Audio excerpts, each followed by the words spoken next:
Hi, everyone. It's Heidi from Costume Co. Back with another live stream to start off, it's the middle of November. And today we are going to be doing a review of Michele Clapton's new book called Game of Thrones, The Costumes. It's from seasons 1 to 8. And with me, this is kind of a surprise, to help me do this is the lovely, the talented, the beautiful Tatiana. Oh, girl, you're making me blush. Stop. This is my fellow queen. We don't have our crowns on today, though. Yeah, it's too cold for metal in my head.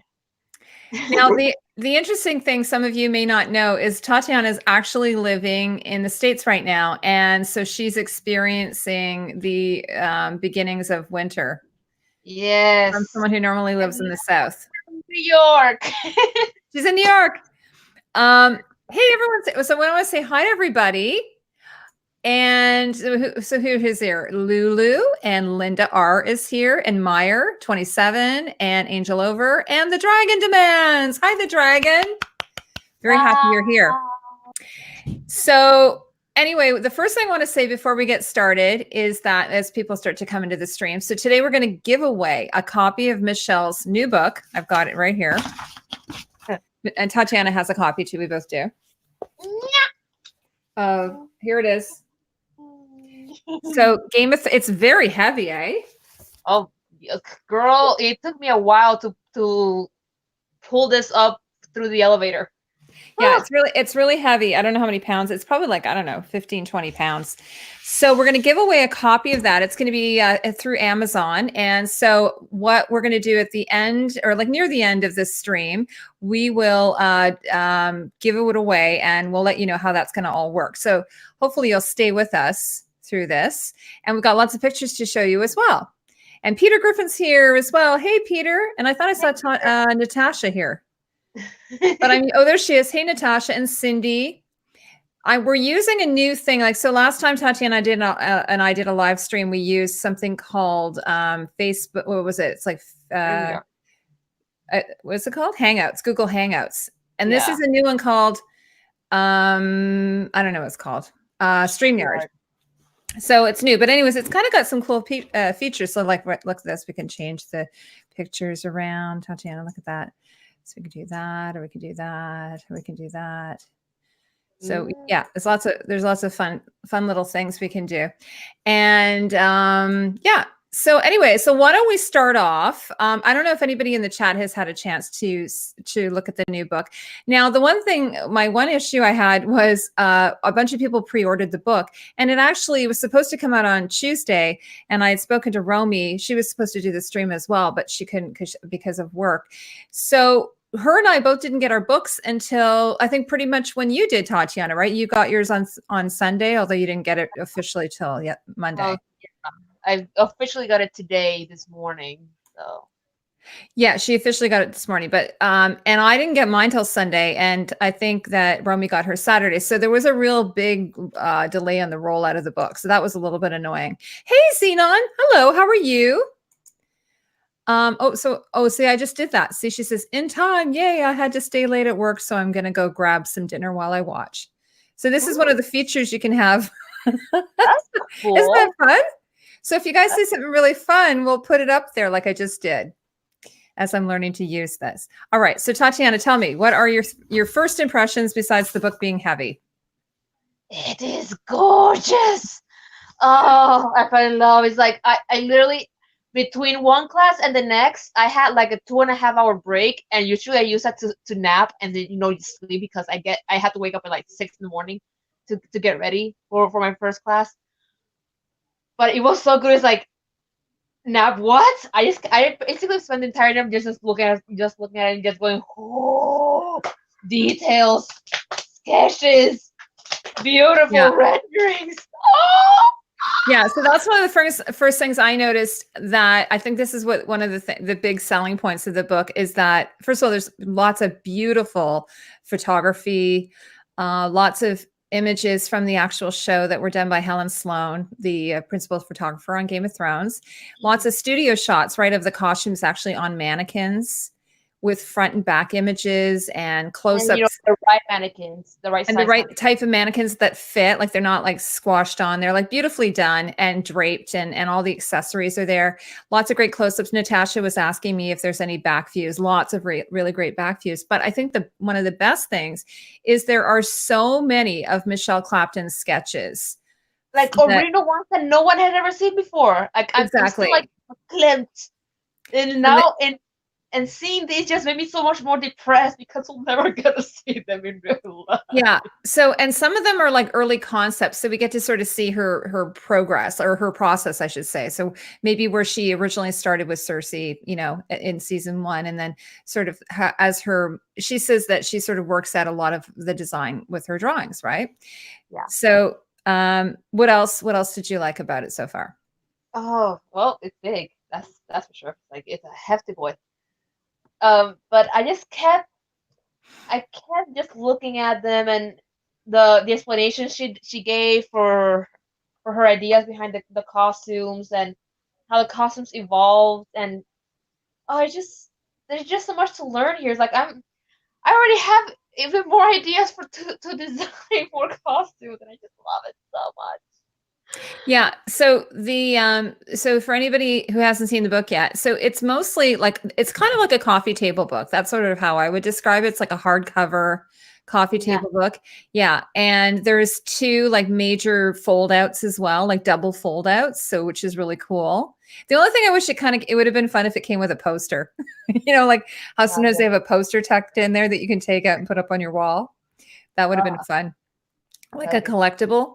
And then so alongside all these beautiful photographs and scans of her sketches are her sort of, it's done from her point of view. So like her process and how she actually went about completing creating the costumes. So another thing I was going to say that I thought was really nice is she does an introduction as well. And some of you may not like this part, but Dave and Dan also do an introduction. Well, they're the showrunner. They're the showrunner. So they do an introduction. They didn't do a really horrible job, just half of it. No, yeah, exactly. So anyway, the dragon, I'm going to scan that and send that to you so you can read it. You might enjoy that. So yeah, Michele does a really nice introduction. She sort of talks about how she got involved and what her process was like regarding her research, and like how she started off with color as sort of the main way to design. Like, so she immediately sort of went to, I'm going to allocate each house with a different color, and also how she did read George's source material, but then because she wanted it to be more grounded in reality, she sort of just had to move away a little bit from that and sort of make it her own thing, kind of, Natasha asks, does it explain what the fabrics are exactly, such as wool or silk wool, etc.? Okay, yes. So she does, or they do, explain a lot of times what the fabrics are. Like, so one of the things that I talked about early on is that she uses a lot of paper silk. So for Liza Aaron and for Cersei and for Marjorie. Sansa and Marjorie. So she uses paper silk for them. And then she talks about more like the woven brocades. She does mention if it's something that they did, they custom printed it. Like, for instance, Liza Aaron, they custom printed her fabrics, or I'm just thinking of like some of the other characters that they custom printed. Like, they don't have the knife one in there, for instance, the one with the black with the daggers on it. Or Joffrey he has it in black, but he also has it in red. They don't have that one in the book. But where they do have costumes that have custom printed fabric, she does mention that, or custom woven fabric. Xenon says, I'm looking forward to having that D&D introduction be a part, another installment of Who is David Benioff? Yeah, so the dragon's going to probably use that. He says, well, I guess it's a generic compliment. No, I was going to say, there's this one little part where Michele explains that Dave and Dan didn't want the show to be a fantasy show. So I thought, oh no, the dragon's not going to be, that'll just, and that but at the same time, I kind of understood it, because I think the idea is that, this is like I was just saying this to Jack earlier, it's a real world, they have gravity, they have an atmosphere, the laws of men, apply like the way they apply to us. So therefore, and then Michele wanted to make sure that the characters would use materials that would be accessible to them, and do dyeing that would be local. So she tried to imagine what their world would be like. So if they were living in the north, for instance, they might be like the Inuit or nomadic people, or if they lived in the south, they might be more like Persian. And she does talk a lot about also the different influences she has. So that's really cool. So you kind of get into her mind a little bit. What do you think about that, Tatiana?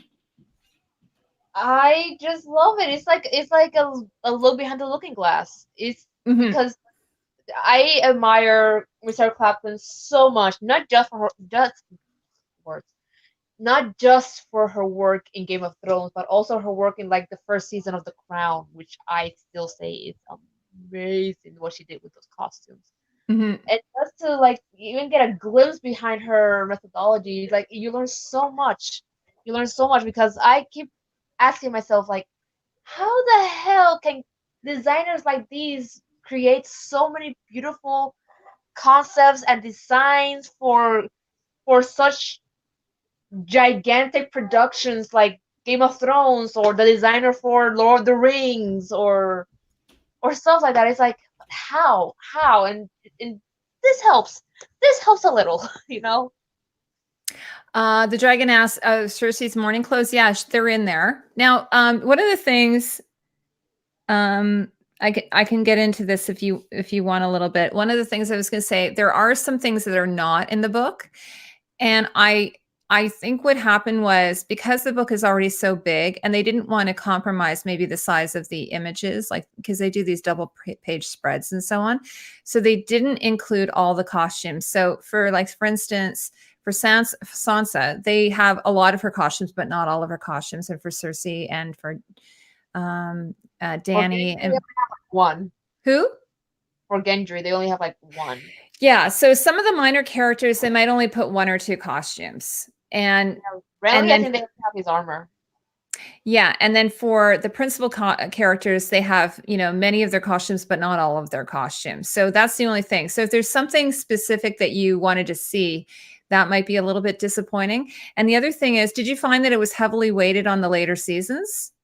Like more like season 7s and 8s than 1, 2, 3, 4? Oh, yeah, there's like an entire page, like an entire wing just dedicated to Dany and like the later seasons. It's like, yes, but then this. Yeah, Cora Anger says, here, I'm going to put this up on the screen. See, look, I can do this, guys. Watch. Says, every house has their own signature colors and designs. Then season 7 came along and every house color is black and leather. No, she does explain that. She does explain it. And I've talked about it before, and whether you buy into it or not, like the shutting down of color, everything's getting very serious. If anybody of you know me, you know that I wasn't super crazy about that, about the idea that everything got all of a sudden really dark. Now, one of the things, Tatiana, I was going to say is 2 of my favorite costumes are not in the book. So that was a little bit upsetting for me. Yeah. The Melisandre's volcano dress isn't in it. Yeah, so Melisandre's dress and Cersei's green dress from season 1. But I understand. So amazing to have. I know that dress. I know. That dress is fucking amazing. And the other thing is, now, so Tatiana was saying, so Gendry only had 1 costume. Varys only has 2. I think Littlefinger might have a couple. You know, like the one, his costume, the one that I love so much is the one that looks like it's gold, like gold painted over top, like kind of looks like a wood grain sort of thing. That one's not in there. So I don't know if she'll do a follow-up. Maybe she will. I think Jaime has like more costumes than a lot of the men. I think, does he? I think he might have more costumes than Tyrion, which is like weird. Yeah, and Tyrion doesn't have a lot either. George. At least. Oh my God, Dragon, you're so funny. Oops. Here, let me. At least the Dragon says, my book is getting too big and the publisher won't consider splitting it into multiple volumes to fit it all. Oh my God, if it would have been 2 volumes, that would have been so good. Yeah. So someone's made that decision. The other thing is that I thought was interesting is the way they did the grouping. Like for instance, they put, well, I understand why they put Gendry with Baratheon, but they put Littlefinger under House Aaron, you know, or which I mean, I guess he was married to Liza for like a moment. Don't marry Liza. Yeah. And then they kind of, okay, so what else do I have to say here? Oh, Lulu Alvarez says, based on what the book explains, could you design a wedding dress for Daenerys? Well, I don't really know what the book explains or describes the dress at. If I could like get like a description of what the book says, then maybe I could like go off on that and create something. I'll have to read at least that part. I don't read the books. I haven't read the books. Are you talking about her like the one that she when she marries Khal Drogo? Also, yeah, I don't know if she means like wedding dress, like her first marriage or her potential second marriage, or maybe even a wedding with oh my God, Diana Harris, who, oh, by the way, is also not here. But yeah, so, that's also not that represented here. That's also not a problem. Yeah, and the other thing I was saying is, so they have the Tullys, but they don't have Edmure or Brynden, like and they don't have Dario. They don't have the Slave Masters, the Car 13, Quaithe, which I was surprised they didn't have Quaithe. Quaithe is like, well, she appears in like that one scene. I know, but it was a pretty significant costume, right? And then Jack and Hagar, yeah. Yeah, Meyer. So they do it by character, and then there's a couple of chapters where she talks about sort of regions. So she does sort of like one chapter just sort of like quickly about Essos, but it's just some of her sketches and then some copy. There's no actual photographs of anything in Essos or in Pentos or Lees or I don't know, the Dothraki, or she doesn't even have, they don't have the Dothraki. Littlefinger also does a lot of narration for the House Aaron related videos on Blu-ray history and lore videos. Oh, really? You mean the actor? Oh my God, my favorite Tywin costume is not even here. Yeah, so anyway, so I think that's the thing. So this is the other thing. Now, the other thing I wanted to mention, Tatiana, did you notice this? So there's pretty much nothing except for the finale. There's nothing from season 6 in there. Because, and if anybody doesn't know this, Tatiana was touching on this briefly. So Michele Clapton went to work on the throne, on what is it called again? The Crown. I haven't watched the series. She went to work on The Crown in season 1. She left for season 6. She said that I think she left for other reasons. The Dragon Demands probably knows more why she left. But she did come back. Dave and Dan called her up and said, could you design a few costumes for the finale? So she did, Cersei's coronation dress. I think she did Marjorie's dress in the Sept of Baelor. And she definitely did Dany's boat dress.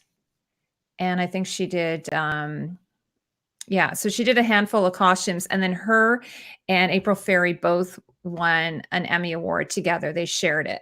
So things like Sansa's costume from Battle of the Bastards, I think was done by April Ferry. So that's not in the book. The Tarleys, you guys will know that this really breaks my heart that the Tarleys aren't in the book. Well, they suck. I mean, not the characters. They're lovely, but the costumes. Yeah. And also my other favorite costume, Tatiana, is Marjorie's little, her boat collar dress that she wears with her little tiara when she hands Olenna the piece of paper with the rose on it. Oh. You know how much I love that costume. Yeah, story scene on. So those were all excluded. And Tatiana and I actually had Sansa's Battle of the Bastards costume on our, did we have it as an honorable mention? We had it definitely, I think, in our top 20 best women's costumes of Game of Thrones of all time, I think. We had it at least, her Battle of the Bastards gown, the sort of the green blue one. That was on our list, yeah. It was shortlisted at any rate. The Dragon says, I know what screenshots of the TV show look like. I find her concept art sketches to be a lot more interesting. Yeah. So Tatiana and I were talking about this before the stream. So one of the things that's really cool, and I'm going to actually take some pictures of a lot of Michelle's, her sketches and put them up on Twitter or Instagram for everyone to see. Hopefully I don't get in trouble for that. But some of her concepts are so cool. And we were like, wow, someone's got to make these because they're just so fascinating and interesting and just a lot more imaginative than sometimes what they went with, which was maybe a bit more safe. So I'm not sure what happened.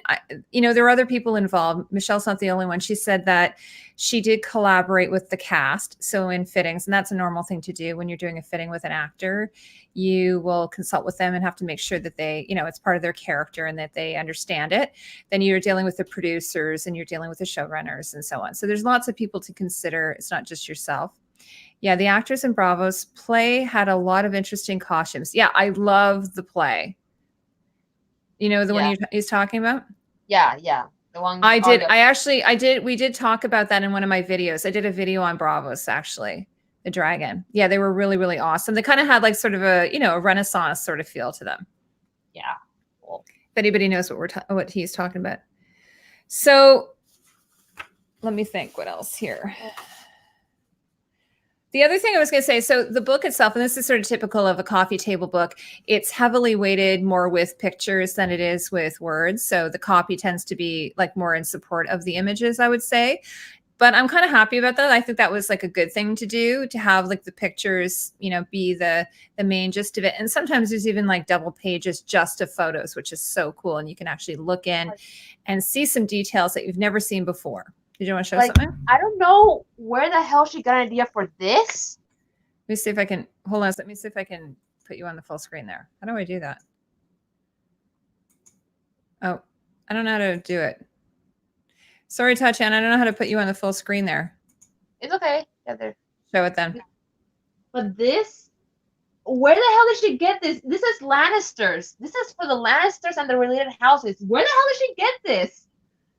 Yeah, that's definitely an early concept. This is gorgeous. Mm-hmm. Serious, and I want that cape. Why can't I have the cape? Hey, so do you want, before we go on anything else, do you want to just look at some pictures, guys? Like we can just go through and look at some of them. I've scanned a bunch of them. Tatiana? Yes. Okay, let's see if I can do it. Okay, so I can put us there. I can put us there, or I can make it a full screen. Okay, so this is just the cover. I think everyone sees it. Actually, under the cover, under the dust cover, is a very big close up of Dark Sansa. I think. Yeah. Yeah, it's basically the feathers of Dark Sansa. All right, so let's look at that. Okay, let's go here. This isn't in any particular order. Actually, it's probably just in order in the book. So, what do we think of this one? I love the back. I love the train. I just love it. So there you go. If Natasha's still here, Natasha, you can sort of see. And what's really great is you can see where all the seams are and everything. Yeah. Now she says this is sort of like a mauvey gold, like the ground is mauve sort of, and then it's gold on top. And I know the supplier, but I don't know it off the top of my head. And what I love that I think she explains is that even though it's Cersei who orders the dress made, there's still that mauve, which is like a hidden defiance, which is like odd considering that, again, it's Cersei ordering the dress made. Mm-hmm. Yeah, so it's got all the Lannister influences in it, in the crossbands and everything. Yes. It says that, she says, and I quote, I wanted to design a gown that projected strength and to some degree defiance, something Sansa has never before exhibited. I chose, and I know that she said again that Cersei was the one that chose the dress, but yeah, what was going through her mind? What's that? No, I'm just wondering what was going through her mind when she wrote that she wanted to protect Defiance, even though this is the point where Sansa is most controlled. Does she mean that Sansa's defiant? Yeah, yeah, that doesn't make sense. Yeah, it says I wanted to design a gown that projected strength and to some degree defiance, something Sansa has never before exhibited. Yeah, I don't know. That doesn't make sense to me. I don't know. I'd have to look at that in context because she basically is being wrapped and controlled by Cersei with that gown. That's what I'd always understood. Yeah, because it's Cersei had it made for her, and you can't see here, but in the front it's just wrapped with Lannister lions that are all intertwined and everything. And Michelle Carragher did the embroidery. Yeah, that's why that right there confused me. So I don't know what. Yeah. Well, I think also we're just sort of doing this is here sort of our first look. So I'm going to have to dig in a bit more deeply on this because this is just our sort of first look. I haven't had a chance to read the whole book. It's just sort of like an overview that we have so far. So we will have to dig more into that and look into it. Okay, now how am I doing this here? Okay, here we go. So next. Okay, so I've got Dark Sansa here. Dark Sansa, however you guys want to say it. I love it. Yeah, so we've seen this picture before. This isn't anything. I know that there were 3 original concepts that she did, and this is the final one. They do mention the fabric. This fabric is the same fabric as Sansa's coronation gown fabric. It's the same fabric as Marjorie Tyrell's wedding gown fabric, and they just bought a lot of it, and then they dyed it different colors. So here they've dyed it black. So she does confirm that in the book. Yeah. And it's from, it's funny because Romy she was going to try making the coronation gown, and there was only one place that still had this fabric left. So it's not that easy to find anymore. And then she's got the feathers, of course, which we were just saying is also on the dust, like underneath the dust cover of the book. So. Yeah. And then this one, now this, I had never seen this sketch before. Had you seen this? Not before now, no. And honestly, I really wish I could have seen the final those leaves in the final product because they look beautiful. Yeah, she kind of ended up going with this more. The sleeve she's here, like this raglan style sleeve, is more similar to her earlier dresses that she wore in King's Landing. Yeah, with the little drawstring. Yeah, so it's similar. Yeah, and I mean, I've seen this. I've seen the fabric. It looks very dark here, but it's like, you can see in this picture here on the left, it's quite light, and then on the photo shoot, it looks almost like creamy beige. But I think it is more to the one on the left. Yeah, it all depends on the filter, really. Yeah, on the filter, yeah. But since white is very reflective, it takes on the color of the lighting. Mm-hmm. Yeah, it's true. But I've seen a swatch of the fabric, and it's kind of more to, I'd say it's more to the silver gray color than the sort of the creamy milky color. Yeah. But it's very beautiful. And there's a close up of the back. So again, Natasha was asking. A lot of the dresses, you'll find that Cersei and Sansa's dresses all have this back lacing.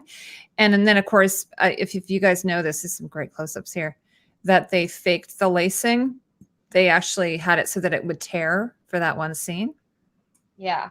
That was done. And then she's got the sigil of her mom here as well.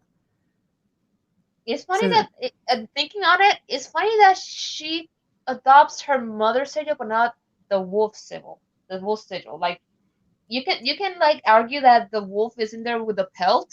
Mm-hmm. But like the actual symbol of the dire wolf is nowhere to be found. And I just found that it is later though. It is later though. I think she moves more into her dad as we get closer to the end of season. Like in this next one here, for instance, this she's starting to kind of move a bit more into her dad. She's got the epaulettes there, like her dad, and then she does have the dire wolf there. See on the collar. Yeah. Now, one of the things. Go ahead. Sorry. Oh, I was also thinking that since she's in the den of the people who killed her brother and betrayed the Stark name, that maybe she thought it wise to not like be too loud on her, Stark pride. So instead, she to kind of like subtly navigate the water, she instead went with her mother's motif, so that she's like, see, I'm not threatening. Oh, you know what I mean? Oh yes. Oh no. Thanks, Natasha. She said, yeah, the fabric is from Italy or Germany, she thinks, and she doesn't like the back lacing. Do you mean on the wedding gown? They sewed Sansa into her dresses in season 8, I believe. But the wedding gown was actually, she was laced in, but they did fake it so that it could be torn. Yeah. But these ones here, apparently, yes, they did sew her into it. And also Dany as well. So she said she couldn't go to Bath Springs. Now, the one thing I'm going to call out Michele on this one is this whole ring thing, which, people have asked me about this, since time immemorial. I've been told so many different things about this, and Michele kind of keeps changing her story about this. Here she says it's a symbol of, what does she say? The death of victim Sansa? She says it's to show, what does she say it's supposed to show? Oh, the unbroken circle symbolizes strength. This is a symbolic statement that indicating that Sansa is ready to fight. It's also a reference to her sister Arya, who carries a sword and needle. Yeah, the pendant, the needle hang. But I know another point she had said it's the circle is a symbol of the feminine symbol.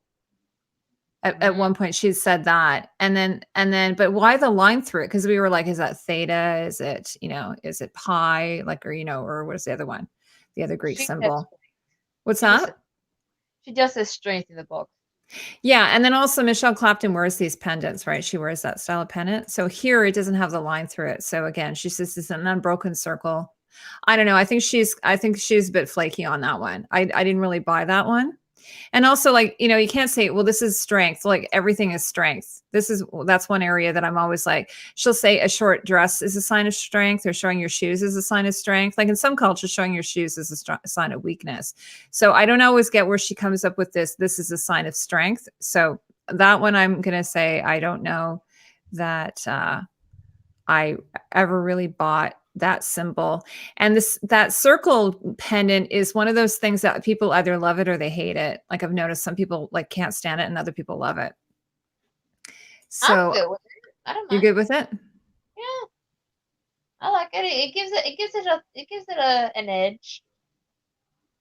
In my humble opinion. Although it must be a bitch to keep right, because that thing must keep slipping all the time. Oh, Natasha doesn't like the back lacing because she thinks it's just, a cheap way of doing historical gowns. The only reason why I can think that they're doing it, Natasha, is because majority of the time you don't see the back. So maybe they want to have a smooth front. That's the only thing I can think of. I'm not really sure. She says, I think it disrupts the lines of the dress. Most of the designs for medieval dresses in that time, it was side placing, not back placing. Yeah, exactly. And we do see that a little bit. But like back placing didn't come until like way later. So let's, I did a video about the whole thing with the belt, like, and that's supposed to be Peter, her protection against Peter Baelish and all that. Now, this is another one where I thought this is really weird, because she in the book as well, she states that this is supposed to be fish. Again, like a Tully thing. But you and I were like convinced that this looks like flayed men. Yeah. In a way, it does. I thought it kind of looked like that sigil. But she says no, it's supposed to look like fish. Well, is it like fish without tails? Because it looks like fish without tails. I don't know. You guys can tell me what you think in the chat.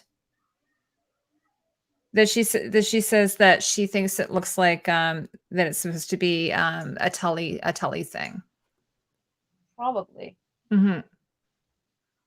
So these are again. This is season 7, season 8. Hi, Sabina. Okay, so this one, woohoo! Everyone was very excited about this. Now, the other thing is, Michele mentioned I think she states this. I have to double check, but I think Sansa's her favorite character to costume. Oh, considering that, I mean, it makes sense because Sansa herself is a seamstress, so it's like she is like Michele Clapton is dressing one of her own in a sense. Yeah, and she does state in the book from the very beginning, and of course it's in the show. They show it that she sews her own clothes, so she does her own embroidery, and she gets, obviously, she's told that her handwork is really beautiful by the Septa, and meanwhile, as sort of in contrast to Arya, who is terrible, and then Sansa always has these beautiful knots on her dress as well. Arya has these messy knots. So they're just like completely different in that sense, right? And so the idea is that as time has gone on, her skill set has gotten better and better. And then this is sort of her, what do they call it? Opus. There's a close-up of it. Now, obviously it's funny. Oh my God. So I'm in Toronto and we just got like this major snowstorm, and there was this beautiful, like, it might've been a Japanese maple tree or a red maple tree just down the street from me. And all these people were stopping and taking pictures because the snow was on it. I swear to God, it looked like a weirwood tree. That's what these are supposed to be. Oh my God.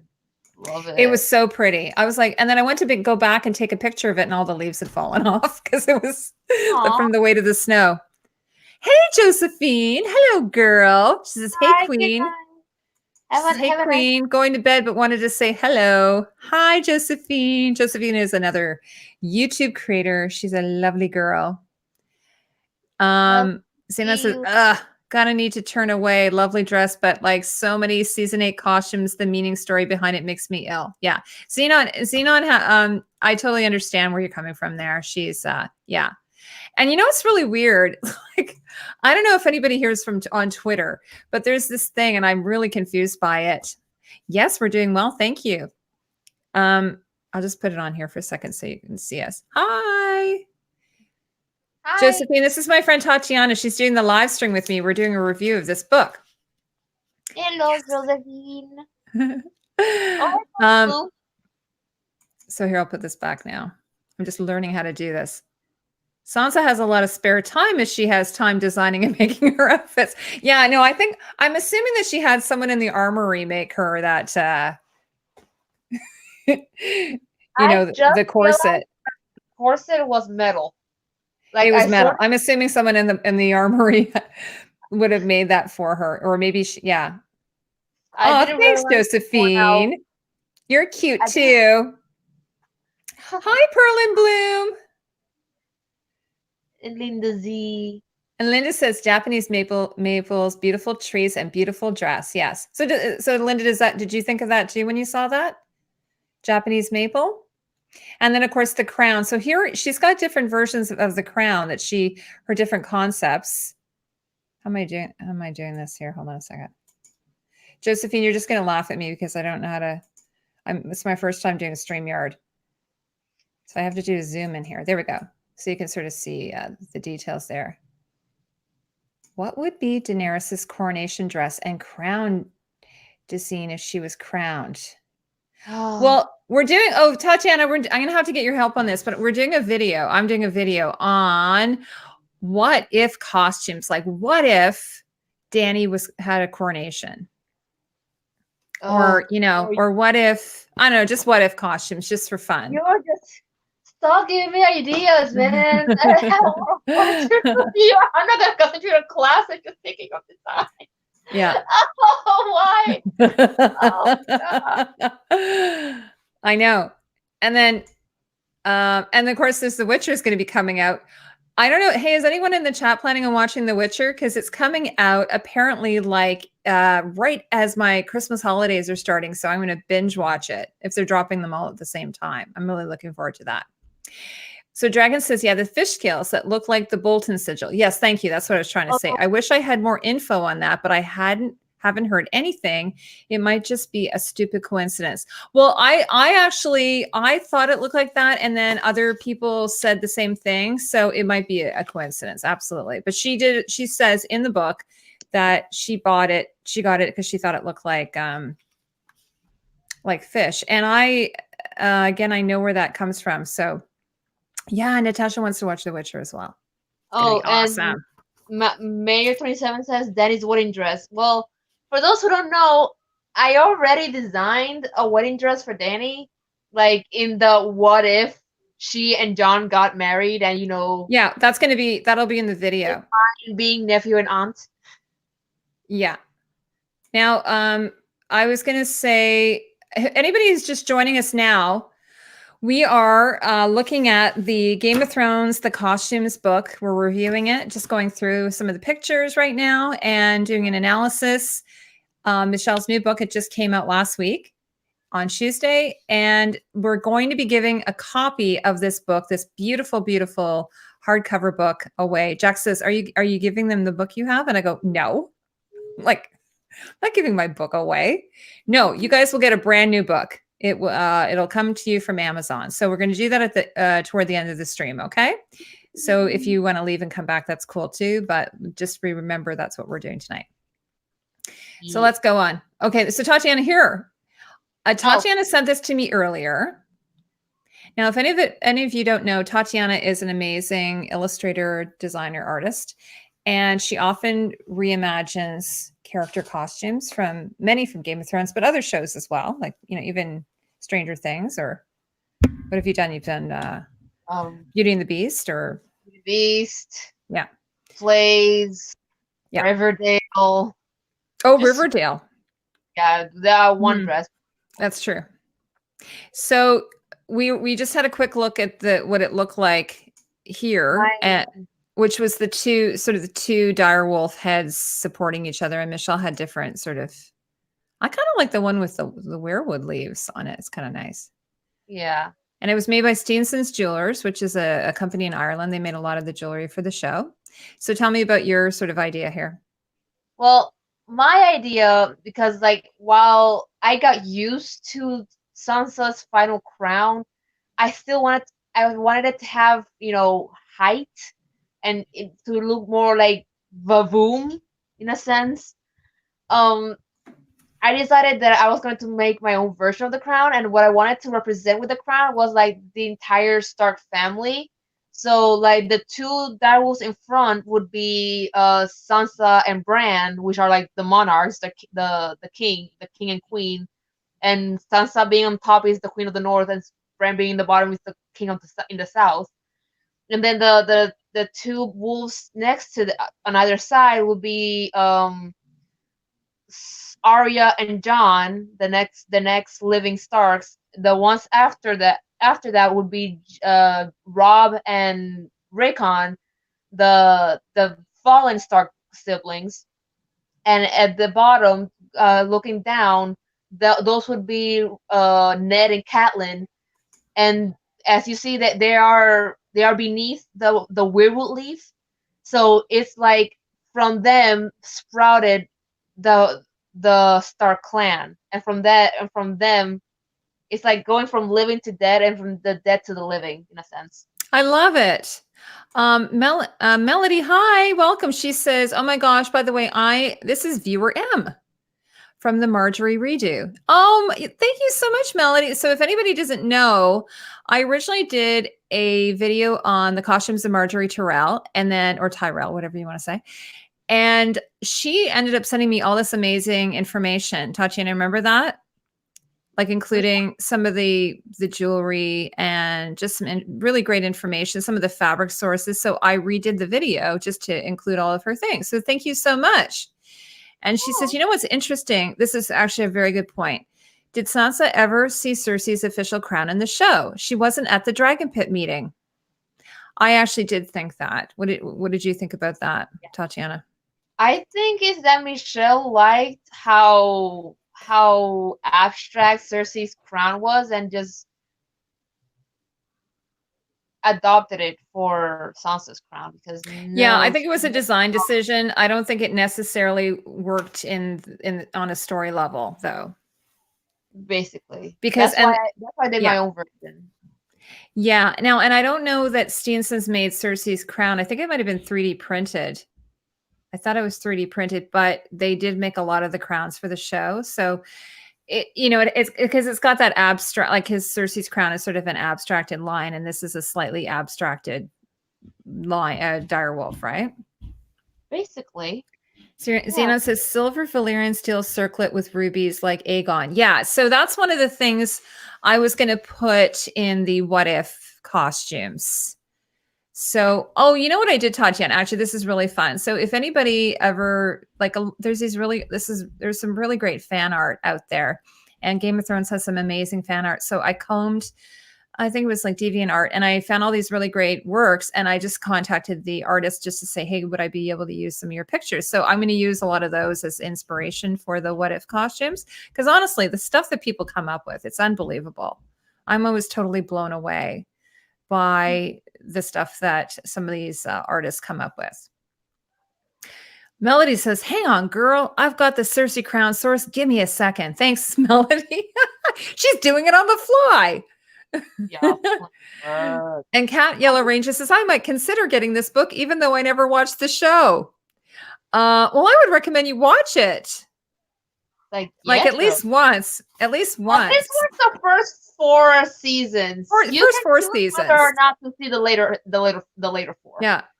Yeah. Linda sees some beautiful fan art out there. Okay, so let's keep going.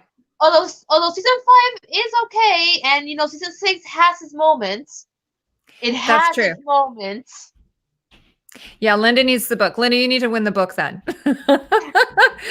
All right, let's keep going. Where am I here?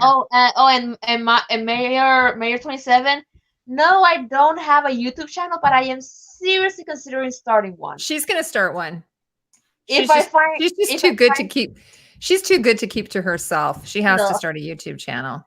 If I manage to find a reasonable price camera and name from my master's degree, sure.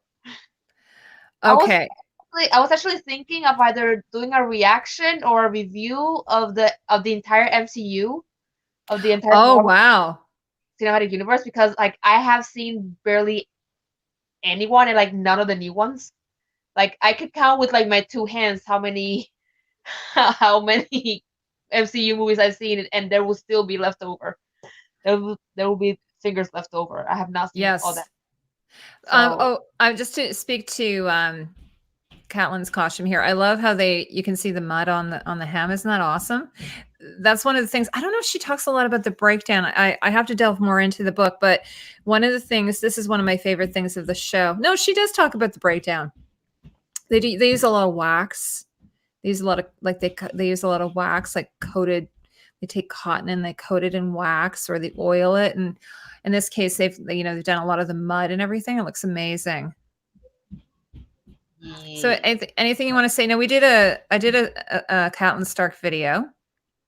So she's in the blues. One of the things she says, I don't know if I have this picture here, this one. One of the things she said, and I didn't even think about this, is that she's the only Stark that ever wears a brocade. And I guess that's true. But although I think that Sansa does, at least later seasons she does. Well, later seasons when she's in her wedding gowns are both brocade.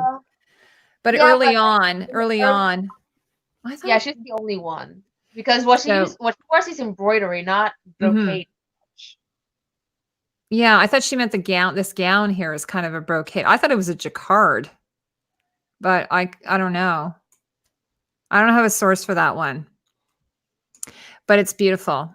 And then, of course, it's got all the beautiful embroidery, which is Michelle Carragher with the moss and everything. It was one of my, some of my viewers were like, I think it's lichens, and she does talk about this in the book, actually. It's lichens and moss and things like that. But before I knew what it was, some of my viewers actually told me that seaweed. And of course, she's got the Tully sigil, little annular brooches there, penannular.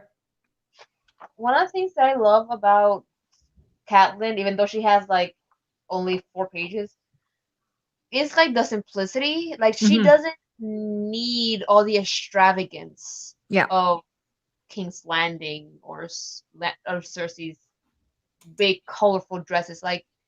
It can be demure, it can be cooler colors, and the embroidery might not be as overt, as some other characters like Sansa.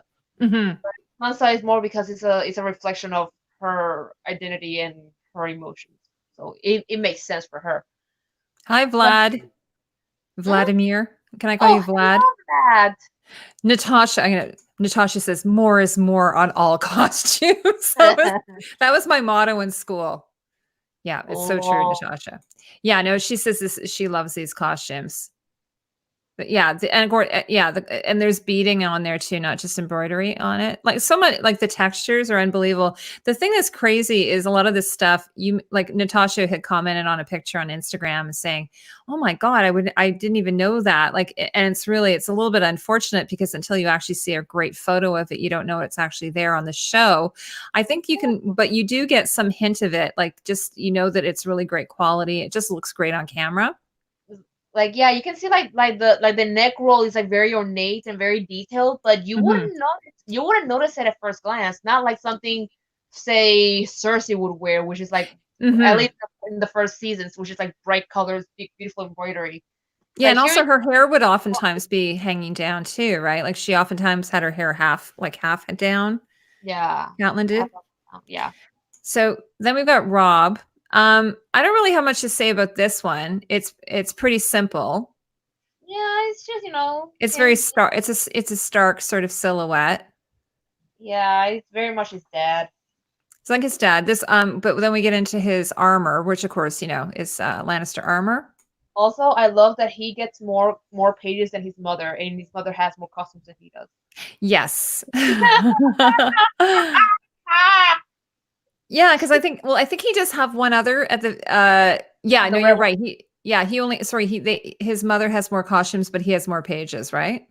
Yeah, he has like one, It's sort of 2, weird. 4, 5, 6, and she has only 4. It's Um, yeah. oh, the dragon. Oh, wait. What was that? The dragon says strange how they cut the crowns. It's strong how they cut many of the official crowns from the books, particularly Robb Stark's crown. Yes. And then Melody says the crown was Steenson's. I really struggle because whatever I save in my notebook back in season 6 was now a deleted Facebook post from them. Aw. So it was Steenson's who made it. Okay, well that makes sense then because they also made the coronation crown. Yeah. So they have a similar kind of thing. They're really nice, by the way, because I remember I needed a bit of information. I asked them and they responded. That was lovely. Renee says, I wish it was socially acceptable to wear the dresses from this show in everyday life. It would, but then it would make it really difficult to go to the bathroom. And that's just It's so true. Yeah. No, this was one of my favorites. I think we had this in our top 20, did we not? that's a number 20. Yeah. Yeah. So this is her Bravasi. Bravo. Hindsight POV is here. Hello. Oh, hello, She says hindsight. that's what cosplay is for and Halloween for dressing up in these costumes. Yes. So Oh she's my saying that god. she was saying, okay, this is one thing I didn't know. She referred to the skirt sort of like um was it a whirling dervish? Is that what she said about the skirt? Let me check. When she got the wait, what she got It's to like a wear a very, very romantic pleated twist skirt. costume in a whirling dervish style skirt made from Hmm. fabric that actually contained metal and had been treated with vinegar to recreate a rusted appearance. Ooh, Hmm. I love the And then appearance of rusted and costumes with lots of lace. Yeah.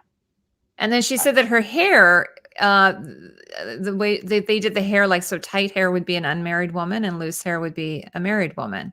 So she had tight hair because she is Do you have clearly an any unmarried woman. Do you have any idea how many times I have tried to recreate that hairstyle? It never It's fucking it's happens. I can't imagine doing that by yourself. I think you'd have to have someone do it for you because it's I so tight. I've seen people do it by themselves. It's like, oh, but my hair just it won't do it. It won't Yeah. do it. I try, it won't do it. Now the jacket kind of reminds me, I think I've talked about this a bit, but I think the jacket kind of reminds me of what do you call it? A bullfighter jacket. Yes, a Sort of bolero. that Spanish sort of style. Yeah, bolero. I think it's A called. bolero. Yes, exactly. It has that sort of silhouette, I think, but it is it is open underneath the arms. So it's got like and then I think it's like a cotton, like lace that's been dyed and put over, like it's on an overlay. She doesn't talk really about the jacket, except that it's sort of got that, oxidized copper or something. And what do you think of her boots? Oh, they're adorable. And I love the breakdown of them. Oh, that's another thing. I didn't mention this. Lots of great pictures of the shoes, which normally we only, there's been a few photo shoots where we have seen the shoes, like Marjorie's wedding boots, for instance, I'd seen. But a lot of times, like when I've just, gone to get a high-res picture, I've zoomed in. I'm like, okay, there's the shoes. I can sort of see them peeking out. Although I do love the shoes in the sketch because they remind me of my old tap shoes when I was little. Like yeah, they're really cute, eh? Adorable. They kind of look like it's like a clog. I think that's what she calls these. I think she calls them like a clog, like sort of a Dutch clog, which makes sense because D&D were sort of saying that Bravus is supposed to be sort of like the golden age of Dutch, or Dutch golden age. Did you notice that her gloves had chainmail in them? Because I didn't. Yeah, they're like a shucking glove, right? So have you ever shucked oysters? Nope. I actually have, and you have to wear these special gloves, otherwise you'll cut yourself. So there's they put a bit of chainmail in that, which I think is very cool. Yay, shoes. Yeah, Anika. Hi, Anika. She says this costume's a winner. And so I love. If you don't like it, you can give it a thumbs down, but I'm not going to agree with you. Tatiana and I we labored over the top 20 best women's costumes, did we not? That felt like it was the hardest thing ever. And then people were like angry with us. And I'm like, look, folks, do you know how much work we put into trying to get that list down? We were fighting. We were having like sessions. We were having video meetings. Had, mental breakdowns. My hair fell out. Yeah, we had to go to therapy. Years. I'm gonna put us back there. Or I can see you now. Okay, so this one is a Brienne. Now it's funny, like here he's got a little sigil, like a little tully, which I never noticed. And I do think I remember he does wear a gorget. So he wore a gorget before John did. So he was wearing a gorget before it was cool. Yeah. But so his is, they're all kind of similar, right? Like you've got Rob and John and Bran, and then even Dad, Edmure. They all have, or not Edmure, but Ned. They all have sort of similar. He had the direwolf on his cape too. Yeah. So this is the thing, right? Like you're like, we're getting all these nice little surprises that we'd never seen before. We're like, ooh, I never knew that was there. So I'm trying to zoom in here, guys, so that you can see better. There. We'll go there. There's the little doublet, and then there's the little. So she must have had a bunch load of these made. Basically, well, she does say that she needed like replicas to tear down if needed.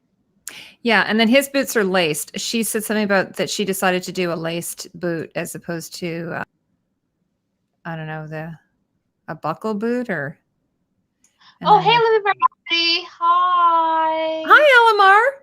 How are you? Oh, we got a nice crowd in here today. Yeah. So if anybody's just joining us, I am here with the lovely, the beautiful, the talented Tatiana. There she is.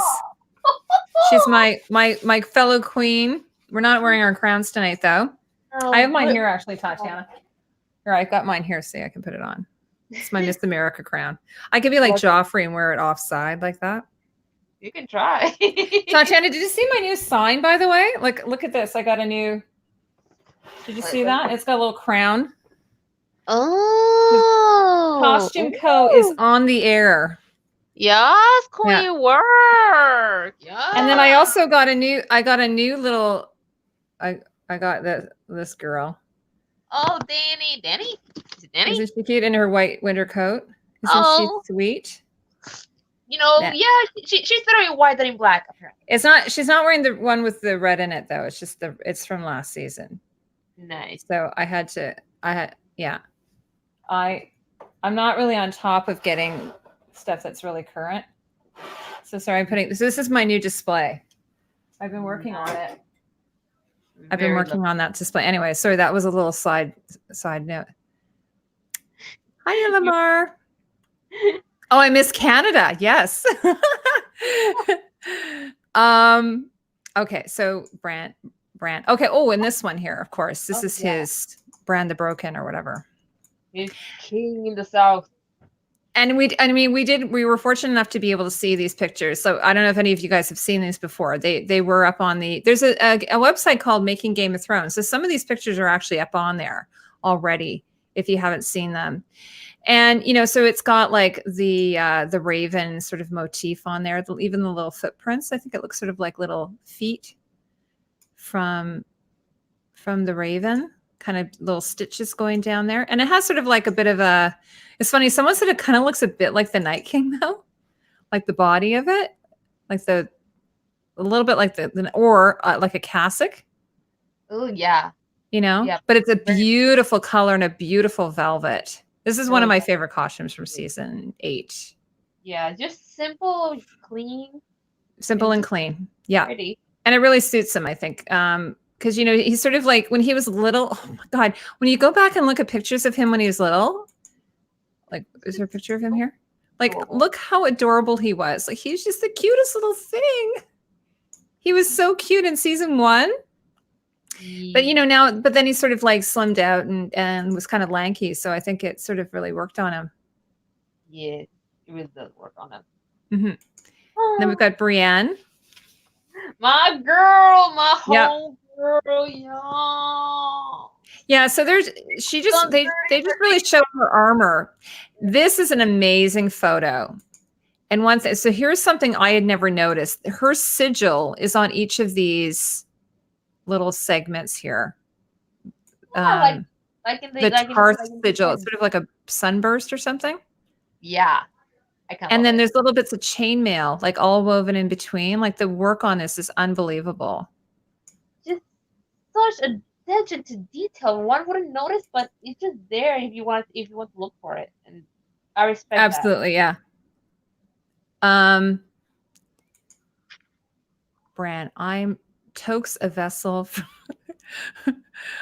for the Night King and will bring complete ruin to Westeros the Broken. Yeah. Who has a better story? I'm like, I don't know, like anyone. Like, well, Sansa was tortured and raped and manipulated, and she had to be under the thumb of an a-hole, but she came out the other side a queen. Yeah. Arya had to escape from King's Landing and make her way through Bravos, train as an assassin, came back as a badass, and now she holds no prisoners. Jon freaking died. Oh, Linda, when you say the armor dress, which one do you mean? Linda's saying my fave is the Sansa armor dress. Do you mean the one at the very end, or do you mean the one? I think I didn't show that one. The one with the black leather that she wore in season 8. Which one? The one that's embossed with all the. It's got all. Well, actually, she wears 2. She wears the one in King's Landing, and then she has another one that's kind of like got embossed darwood leaves. Not dark, yeah. Werewood leaves, I should say, and vines. Wait, who? The leather. It's like a leather corset. Is that what you mean? The season 8 Battle of Winterfell. Armor. Yeah. So Michelle calls it. She called it a doublet. She called it a leather doublet. I was like, really? That's what she called it. Anyway, so we love Brienne. Okay. Oh, this is kind of fun. So this is something a little bit different that nobody has probably seen unless you've seen the book. So here are, as she's sort of doing the Greyjoy. So here are some early concepts of House Greyjoy and of what's her name? Yara. So there's one of her paintings. But it's interesting because she originally had an idea of putting her in a skirt. And I can't even imagine that now, especially knowing, how it was cast and acted and everything with Gemma. Like Yeah. I can't imagine her in a skirt. It would have been so weird. I'm not saying she wouldn't have worked it. She probably would have worked it. It was gorgeous, and I would have loved to like it. It would have been awesome if it was like a state thing, like a state meeting. Yeah. That she comes like, well, I'll give him something to look forward to, and like she comes in a hot ass dress. It's like, you can look, but you can't touch, bitch. Yeah. He's like, yeah. Now I'm going to be, there's a lot of people who I get people commenting or messaging me that they don't like House Greyjoy. And I have to say, I defend House Greyjoy. I love the design of it. So she talks about this actually in the book quite a bit, saying that they did a lot of breakdown on the cloaks, and that, again, back to the idea of where are these people living and what things do they have access to.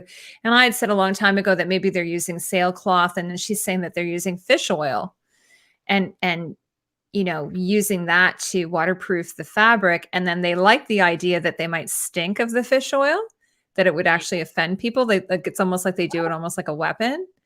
Like, good, I'm glad that, and then they would probably all be, but I love that she has that sort of in her mind as part of the storytelling, that the Greyjoys would stink of fish oil and just,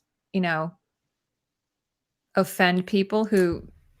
Well, they live to offend. It's like, we do not so. Yeah, me too, hindsight. Relationships. And Linda? They don't give a shit. Yeah, Natasha says she doesn't think she should wear a skirt. So I think what's going on here, because also when we're looking at this, you can see that they're just pencil sketches. So I think some of her earlier sketches, she just might be just coming up with some concepts, and until she kind of gets something more solid, that's when she does this sort of design. So interesting. It would have just been so interesting to see her in a skirt. Maybe she comes in a skirt and then she rips it off and says, "Ha pants!" Or something. I don't know. Yes, the dragon. Yes. The dragon's saying that Bravos is supposed to be based on the Dutch Renaissance. It's a cross between Venice and Bruges, with the northern climate of Bruges. Have you ever seen In Bruges, by the way, Tatiana, or anybody in the chat? Fantastic movie. I've heard a lot about it. With Colin Firth? No, Colin Mockery. He's Irish, yeah. Colin. No, not Colin Morgan.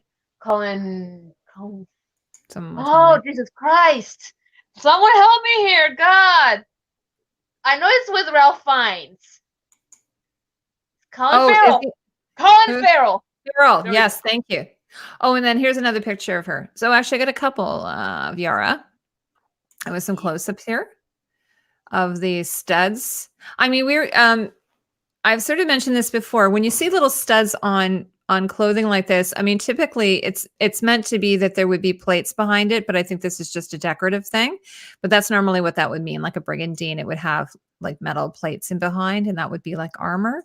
But I think in this case, it's just for texture, because she actually wears a breastplate. I do actually love her boots, though. Oh yeah, kind of like pirate boots, right? Yeah, she's like freaking Anne Bonny, just tearing it up in the seven seas. Yeah, she's so great in Gentleman Jack as well. Oh yeah, she's her. The polar opposite of Yara in Gentleman. Oh, I know, it's so funny. Oh, Xenon's been into Bruges over 10 years ago, she says. Now, okay, I wanted to say something about this. I have this in my notes. Oh yeah. So Michelle says that this fabric is supposed to be a callback to Catelyn Stark. And I'm like, okay, well, that doesn't make any sense. So Tatiana brought this Tatiana brought this to my attention maybe about a year ago. I don't know if it was a year ago. It was a while ago. That this cloak that he's wearing here is the same fabric that Robb Stark wore to the Red Wedding. And the doublet. And so we were trying to figure out, did the Boltons get the doublet or and then repurpose it or what have you? But then of course Robb had they put the wolf head on him and they paraded him around. So we weren't quite sure. But then we thought, well, maybe there's some fabric around the castle that they could have used. And then Sophie Turner actually said that did you guys notice this fabric that it's sort of meant to be a fuck you to Sansa during the wedding, that he's wearing the same fabric that. So I thought it was weird that Michele didn't say that. So then I thought, did she not know then that it's the same fabric? Maybe she didn't know. Is that possible? We thought she did it on purpose for sure. I thought it was a nod back to Robb Stark to, mentally mess with both Theon and Sansa because, Boltons are dicks. Yeah, so I just thought that was weird that it's not in the book. So then I thought, well, or she might have forgotten. Like, I mean, this is what I was thinking. Like, she has to go back and comb her brain like for 8 years, and she may not remember everything, right? Yeah, because it doesn't really make sense to me that he will call back to Catelyn. Yeah, so even like in Melody and Hindsight and Meyer all said the same thing. So they all thought that was a callback to the Red Wedding. And even Sophie Turner came out and said it. So anyways, you guys can think on that. But anyway, so she didn't say anything about that. Okay, here's an example. They have Euron in the book. I would have rather they not had Euron. I would have rather have seen I would have rather have had more Varys than had Euron in the book. I mean, they don't even have the dad. They don't have Dad Greyjoy. Balon? Yeah. Balon. I mean, he died. Balon. He's not in the book. Is he in the book? I don't know if he was. I don't think he's in the book. So I would have rather have them just gotten rid of Euron, but she loved this costume, so. And again, more people. Yeah, it's just Theon, Yara, and Euron are in the book. So she just decided, but I think she loved this costume. This was, I don't know. This is one of those things. This is like kind of one of my least favorite and one of my most favorite, just because it looks like, something Johnny Depp would wear or whatever. I don't know. I don't know how I feel about it. This is really a divisive costume. A lot of people were really mad about this costume. I like the coat. The coat looks cool. Yeah, the coat is nice. It's got that boat neck midi collar, kind of like the sailor collar again. Yeah. And but I know she said she was kind of going for like a bit of a rock and roll. Yeah, Mick Jagger. She took a page out of her. Yeah, so she was going for kind of that Caribbean for this. Yeah, and I think just maybe to shock, like, the court when he walks in, like it's just something like just outrageous, just to really shock the court and shock Cersei. So anyway, not one of my favorites. May 27 says, how would Sansa have known what Robb wore at the Red Wedding? It's like, well, she wouldn't have known what he wore to the Red Wedding, but she would have known that he had it. Maybe because he probably like took it with him to campaign for just in case. So yeah, like yeah, like a state outfit, maybe. Mm-hmm. So she would have seen it before. She would have known where it was last seen, but she would have known it was his brother. I just thought of all the fabrics. Why would Michele put that on him unless she was doing it intentionally? Yeah. So maybe she did. Maybe she had it in her mind that outfit was made for Robb by Catelyn. That maybe that's what she means by a callback to Catelyn. Like, I don't know. So this is one of those things. It might just be that because she has a person who helped her write this, right? So maybe just some of it got a little bit lost in the interpretation or in the interview, or however they managed to do it. Here is Liza Aaron, and I was telling you guys earlier, this is an example of one of the fabrics that they did have printed with the falcons, which is the sigil. And it's actually, this is one she said is actually paper silk, because this is an example of a fabric that she does mention what it is. And so both the blue and the sort of that taupey color or that, and then it's been really, really heavily embroidered by Michelle Carragher. I like the way she did her hair here. I honestly would have absolutely loved to have seen the second sketch. Yeah, the one with the shoulders.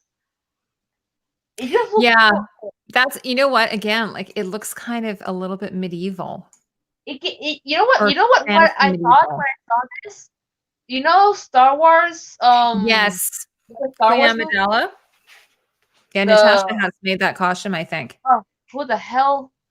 what was it called? Attack of the Clones. I don't like the movie, but if there's one good thing about that movie, it's the costumes. The costumes are fabulous. If Natasha's here, she'll know because I think she's made this costume.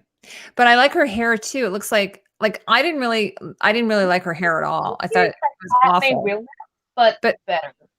But the actress, I mean, she, they didn't do her any favors. Well, she was like basically, and no offense to the actress, she's very beautiful and she's very talented, but they made her look as the ugly sister. Yeah, they did.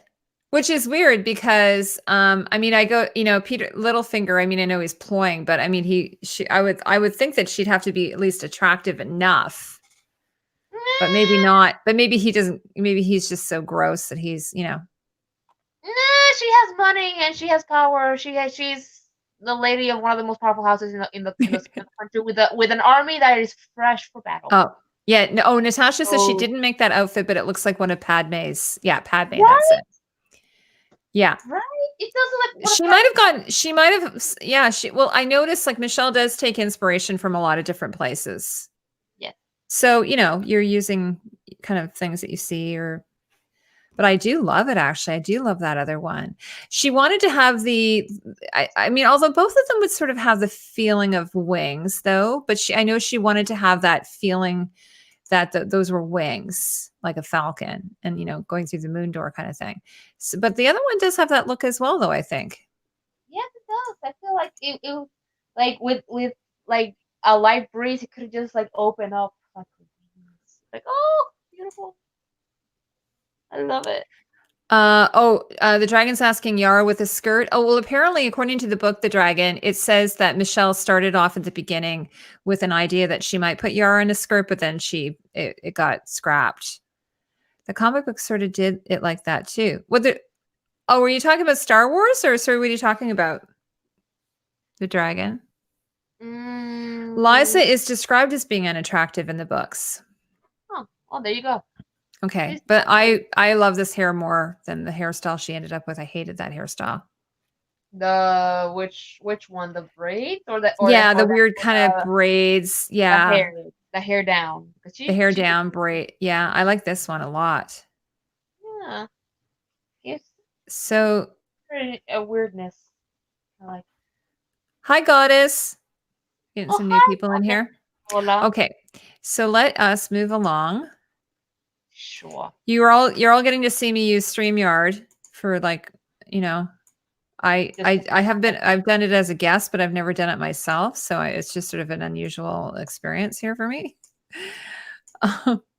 This is Liza's costume, by the way. Yeah, it's Liza Aaron. Sorry. So this one is one of my favorite costumes, as you probably know, Tatiana, because you know all my inner thoughts and dreams. Or let me make it a full page. Yeah, this costume is, this is totally Peter Baelish, right? This is, we've got him here. The hoopalon and they have matching hoopalons. Like they're the cutest little things. Like how darling that is. And it's not like she's his puppet.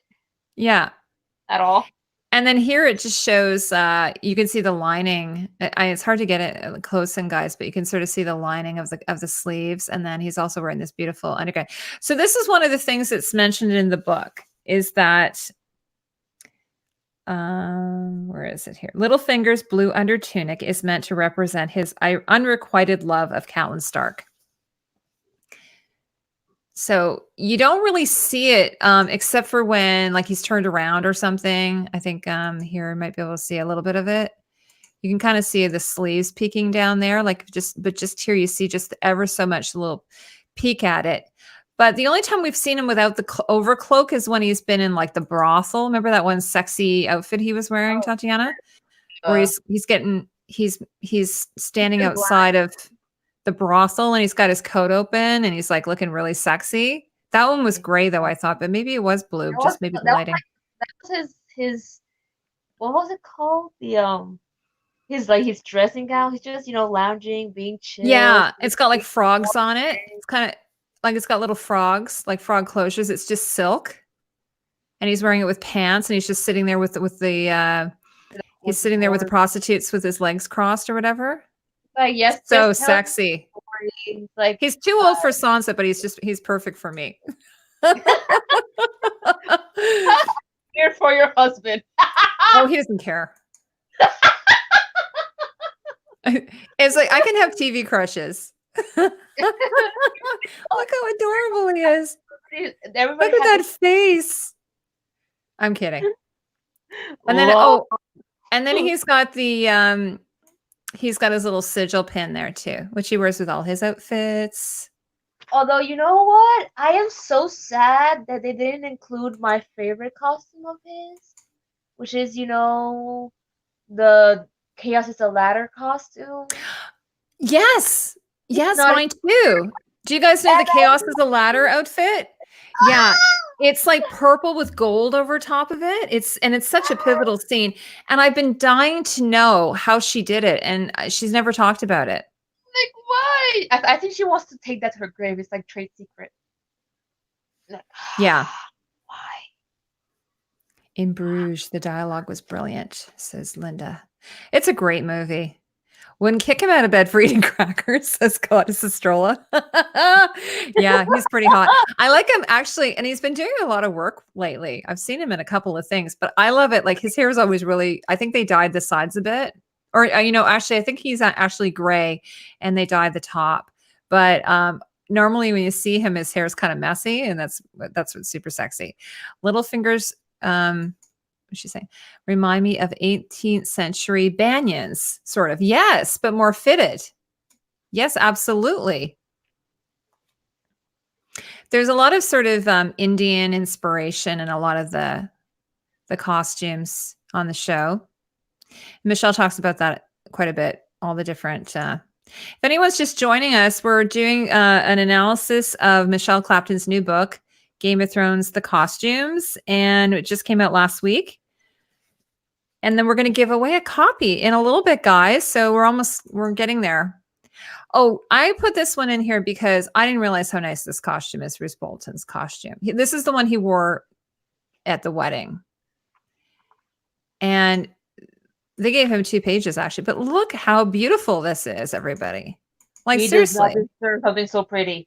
Isn't that? I know. And she said she gave him something a little warmer because even though he murders people, he's not nearly as bad as Ramsay. That's what she. How do I get rid of this comment? Sorry. Before he was in Game of Thrones, he was in this sitcom with the actor Ewan Rion. He was in this. Oh, sitcom. Really? Yeah, he was in this sitcom with Ian McKellen and Derek Jacobi. Oh, okay. Yeah. Bitches.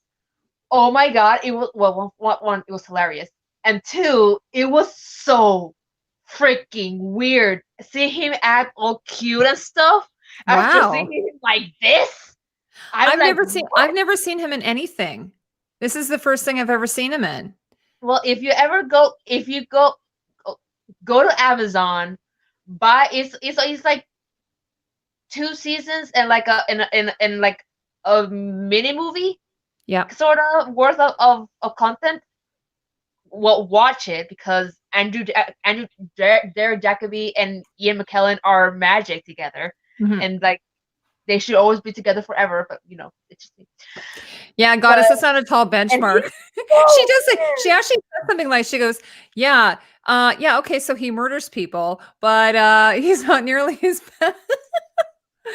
Yeah, but this is probably one of my new favorite costumes. I love this costume. I think this should go into top 20 underrated costumes. Yeah, we're gonna do that. We're gonna do that'll go in the underrated for sure. Yeah, that's the list. That's in the list. Always in the fall. Oh, I started watching the fall and I never got back to it. I have to get back to it. Roose is cold due to all the leechings he does. He needs a warm coat. Also, the Roose actor was in Chernobyl. I have to see that show. Book Euron was a full suit of Valyrian steel plate armor. Yes, the dragon demands. I am putting that in the what if costumes thing. You'll be very happy about that. There are a lot of artists who have created some drawings of Euron in Valyrian steel armor. So I have that in the upcoming video that we're going to do. All right, so this one's pretty famous. Oh, Here's a who is little that? picture. I wish Who this that? was bigger. I wish this little sketch was bigger. Isn't this beautiful though? It's got the birds all flying on it. I don't know what else to say. I don't know It's what else to beautiful. say, and I want it. Why Yeah. is it there? But this is actually a pretty good, Natasha will appreciate this. It's a pretty good picture of the back. Now, Romy did a reproduction of this one. I have to say Ooh. she did a really good job on it. Like it was very, very close. So this is made of paper silk. And then we've got this one, which this was definitely, I think, in our top 20. Was it not? The red with the corset? Yes. And then look at this beautiful embroidery. Now, I don't think this is Michelle Carragher. I think this might be machine embroidered. Which one? The oh no, yeah, I think you said it. You said it was actually machine embroidery. It wasn't. Yeah, machine. Yeah. Yours. But it's just so that's on the side panels of the dress, if you guys are wondering. But here's again some, some interesting early concepts that she did. She's sort of just working through some different silhouettes, and so that's really nice. So I've seen this one here on the left before. That's a pretty popular one. And then here's another. This one here is really nice. Look at that one. I kind of would have wished that she had like the arm side pieces. Yeah. Because I mean she uses it in Sansa's dress, but not in hers. Yeah. But, so there she got those metal side pieces, sort of the same that are on Sansa's wedding gown.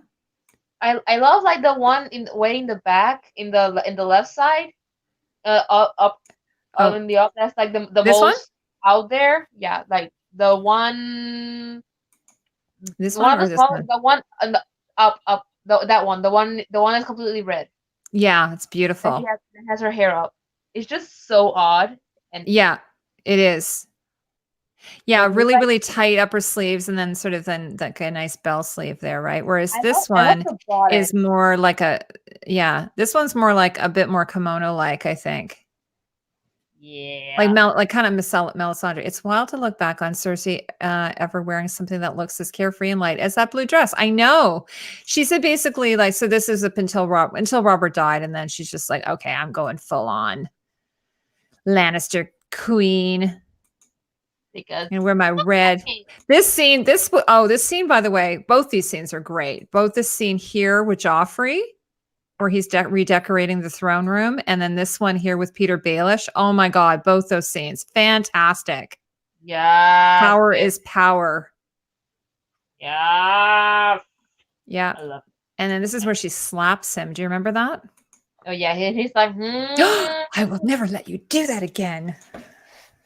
Like, she's a lioness. I'm gonna hit you.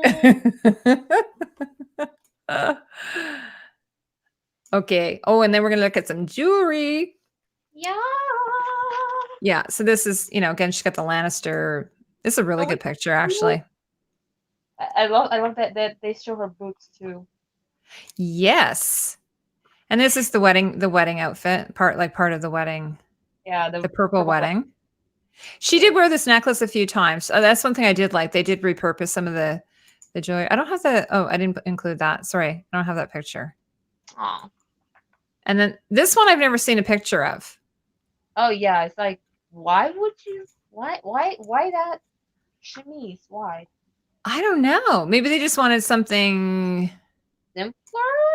Just show her. Yeah, because actually I was surprised. She did this wrap here, when after she does the walk of shame, they put this wrap on her. So Michelle came up with this and she said, yeah, it had to be red. Ooh. Yeah. So I don't know if any cosplayer is going to be doing this costume anytime soon. I'm sure some people do it actually, but it's not as exciting as these ones like this. Yeah, I don't think she slapped him hard enough. Tyrion was really good at hitting Joffrey. He always, for someone with such short stature, he always gave a good punch. I have to say, this is probably my least favorite of hers. Mm-hmm. Me too. Or at least one of them. I just don't love it. Yeah. Yeah. And it's funny because in the pictures they're really short, like almost mid calf, but then it's quite a bit longer. So I don't know if you guys like this costume. I know I think that Asun liked it. I mean, Here's I the like the red one. color. There's the back lacing again, Natasha. I know you love that. Yeah. Whoa. But you can look at the studding here. That's kind of nice. It's like, I like the color of the fabric. It's just, yeah. You know? Yeah, I know. I know we weren't blown over by it this season. I think it's just one of those things, you know, you're either gonna love it or you're not gonna love it. I don't know. Some people loved it. Oh, some people have done Cersei's walk of shame with the shame nun behind her. Do they do her naked though? Like, do they wear like a bodysuit or something? Who? Hindsight was saying some people do the walk of shame. Oh. Huh. Oh, hi, Lisa. So, Lisa, I accidentally put you up there. She says, I'm surprised the shame dress was in so many pieces instead of being done like a medieval tunic. Yeah, I thought the same thing. That's a very good point. Let me just show you guys that again. Sorry, I've got the slideshow in behind, so it's there. Yeah, so what she was saying is, if you look at it, it's got like, I think what Michelle said is that it's supposed to be put together with different pieces. So maybe the septas would just have scraps and just sort of try to piece together some type of tunic, but it doesn't, it's supposed to be made out of linen or whatever. It's not like it would be an expensive fabric. Oh, they did use the nude bodysuit. That would be funny, Tatiana? Doing the walk of shame. But you would you'd be like wearing a body stocking, kind of like Lady Godiva kind of thing. Yeah, because people want to see my body so much. No. You don't have enough notes on what she intended for the veil as a region. No, wait, the comic book Yara didn't do that. I just checked now. The dragon, if you need any notes, just let me know. I can take some pictures of some of the pages for you. And then if you want, you can have that. I can just send those to you. Didn't Arya wear one a lot like it in Bravos during her training? Yes. I don't have a picture of it. Hers was actually just one tunic, though, that and it was supposed to be, she says in the book, it's supposed to be unisex. It's like guys or girls can wear it. Yeah. With just like leather sandals. And then it has that flap, which she said, and she says this in the book actually, that the idea was then when you're embalming the bodies, you can just sort of cover your face if you have to, if it smells bad. Oh, hello, live your best life. Hi, Renee. Were you here already? I thought you weren't here already. Hi there. Hi, live your best life. How are you? Oh, it's Marie. Hi, Marie. Marie, LMR was here earlier. I'm not sure if she's still here. Okay, so let's go on to who's next here. We'll have to move along. Oh, because we already saw this stuff, guys. Okay, so this is Jamie. And this is an amazing drawing. Now, she didn't finish painting it. I'm not sure why, but anyway, it's beautiful. So this was an example. She was saying that she read the books and that George had originally wanted he indicated in the books that it would be white armor on the Kingsguard, but she personally thought that wouldn't work as well on screen. So she decided just to she said they tried out different things and then finally set on this gold bronze kind of thing, but they did do a bit of a white lacquer overlay on that. So, but this is a really great, his helmet's not as crazy as that though, eh? I would have wished his helmet was as crazy as that. Mm-hmm. It's like, but that helmet though. This is really Japanese looking compared to what they ended up with. Yeah, you can see Japanese that is, right? This could probably be like something worn during Joffrey's reign, maybe. Mm-hmm. Yeah. Because so I do kind of like it though. And then this is his, this is funny because this costume, this is one of the ones I'd actually missed, I think, originally when I did his video. I didn't have any pictures of it. And then I was like, wait a second, what's he wearing here? So I was really happy to see this sort of close up of it. And as you can see, it's really broken down because he's supposed to be captured. And then this is really nice. This little like closure. I've never seen anything like this. This is a very nice little closure. No, it's like for the coat. Close that. I wonder how you close that. Well, it closes at the waist, and then it's got the ties that kind of slip through the Ah, holes. So his other coats are like this too. I call this a gambeson. It's like a leather gambeson, and then he wears it over top of this shirt with the double drawstring, which she said they actually came up with that in the very first season. This idea of making these undershirts, everyone has an undershirt with a double drawstring, and what she said, I thought this was really interesting in the book, is the reason what they do in the north, for instance, if it's really cold, they can put sheep's wool in there to tuck it in to keep them warm inside that double drawstring. So it would be interesting to see how that kind of works. I never actually saw anyone do that on the show, but yeah, the Hound's helmet is really great. And then like with just a little bit of Tyrion, not a lot. I grabbed this one because I thought this was really nice. This is, of course, I love this. I think this is, I'm not sure if they had this printed. It looks like they had it printed. And his little shoes. Looks like it. But yeah, this is in Marine.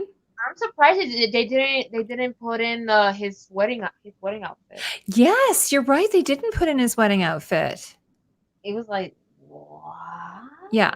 So as soon as he leaves King's Landing, he's done with the red and the gold completely. Yeah. But I thought that was like, but basically he always has sort of the same silhouette. Oh yeah, that's just his thing. Yeah, me too, Meyer. My favorite costume of his, which is like the purple wedding one. Yeah. They did put that one in. Yes. I didn't include that. Sorry. Actually, see what I did was I marked all the pictures and then Jack took all the pictures. Now this one, oh my God, Tatiana, this one, oh, so amazing. And we only get to see him wearing it when he's lying down, and, dead. Yes. Oh, I love this one. I mean, I'm sad that they didn't put in the one for Tyrion and Sansa's wedding, but this is so good. Yeah. And then he has this one metal gauntlet here, but isn't that beautiful? And so Michele Carragher did the crest on there, which is two lions, like two rampant lions sort of facing each other, which unfortunately I can't get in closer. If you go to Michele Carragher's website, she's got pictures of this.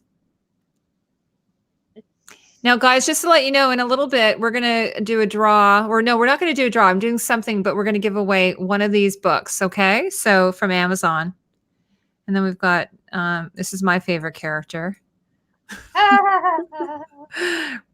Marcella, who I'm always like, I don't know. I can't really blame the actress. I don't know. But her costumes were beautiful. She was directed and how she was directed. Yeah, it's hard to know. Michelle was sort of describing it. She's sort of like, she's kind of like a product. Like she's actually sweet and kind and everything. And she's just sort of she's like a political pawn. Yeah, she's like Sansa in that way. Only she managed to escape. Mm-hmm. And so everything she wears, like all the soft colors, or it's all very pretty and romantic. Yeah, they were beautiful. I actually liked the simple dress in the beginning that they show in the beginning. Mm-hmm. Yeah. So it's like with the spaghetti straps, you mean that one? Yeah. Actually, that's the one she's wearing when her dad is like, oh my God. Like, cause I guess he thinks she's not wearing enough clothing, right? Yeah. And she's like a typical teenager. Dad, get out don't embarrass me in front of my new boyfriend. You know what? I would have loved if the golden yellow dress that we saw at the beginning for Cersei, that was a sketch for Cersei, they had the birds in it. Oh. If they had that, and then they had this sketch with the birds in it that was yellow with the birds in it do like a connection between mother and daughter before it was ripped apart, would have been amazing. It's funny because like if you look at, they recast her, like they recast Tommen as well. They did a lot of recasting. They recast Dario. When they show her when she's younger, like on the name day ceremony, I didn't like her outfit there. It wasn't. And also at the tourney of the hand, remember like they had the original actress. I thought her costumes looked kind of, I don't know, not as. I mean, the idea, I guess, is that Cersei dresses her and has dressed her very.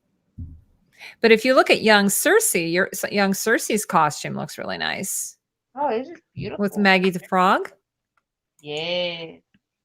This is a really nice costume. Again, didn't get a lot of attention because he's sort of in the background when this is happening. So there's a conversation that's happening between, I think, he's being, yeah, I think Cersei's having a conversation with Marjorie while this is all happening in the background. So we didn't really get to have a good look at it, but it's really, really beautiful. This is his wedding costume. So is it the same one? Oh, this is his coronation. Is it the same one as his wedding? I think it might be. You might be right. I think it's Rebelli. I don't know if Natasha's here, but I think it's from Rebelli, this fabric. But it's still beautiful. I'm surprised you didn't add anything from Joffrey. I mean, oh, I didn't? No. Did I pass it? Yeah. You know why I might have not? Is because I've seen everything. True. But I guess you guys haven't. This is really nice. One of the things I was going to mention about this, so Michele mentions this, if you can get it, look at it. So it's kind of confusing, but he, what is it? I have a note about it here. Sorry, guys. Do I not have it here? Oh, well, I was, okay. I don't have a note about it, but apparently I guess the sigil for, like, he ends up getting given a castle or something. Yeah. The sigil is a bow and arrow. And so he has the lining of his cloak done with the sigil, which I mean, is it on his shirt? I thought it was on the cape, like this blue lining here. Both the shirt and the cape. Oh, both the shirt and the cape. Okay. So I'll have to look at that more. Tommen really made a big impact on King's Landing.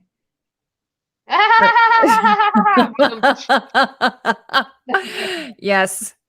The cement, he broke the cement, or the cement broke him. Well, that's why it's called King's Landing. Yes.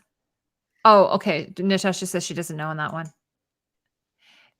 Now, okay. So Michele said that this is one of her favorite dresses. They call it the funnel dress. I call it the burrito dress. Yes, I don't know. And I've never seen a cosplayer do it. It's probably not easy to make it. I mean, it's very structural. Yeah, it probably have to be buckram or something really stiff like that. Yeah, I mean, now that I see it from like the back, I can see that it's like more cinched than it looks, but in the lighting, it does not look very cinched. It just makes it look like a burrito. Yeah, like here it looks like it is tapered though, right? Yeah, it does look more tapered here.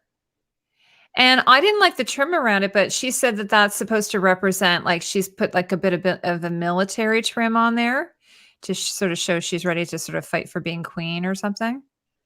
Sure. This dress here we didn't get to see a lot of, so I was kind of happy there's that picture of that one. Oh yeah, like I had to look up the pictures. Like, wait, when does she wear this? It's like, oh, when she gets naked for Renly. Got it. Yeah.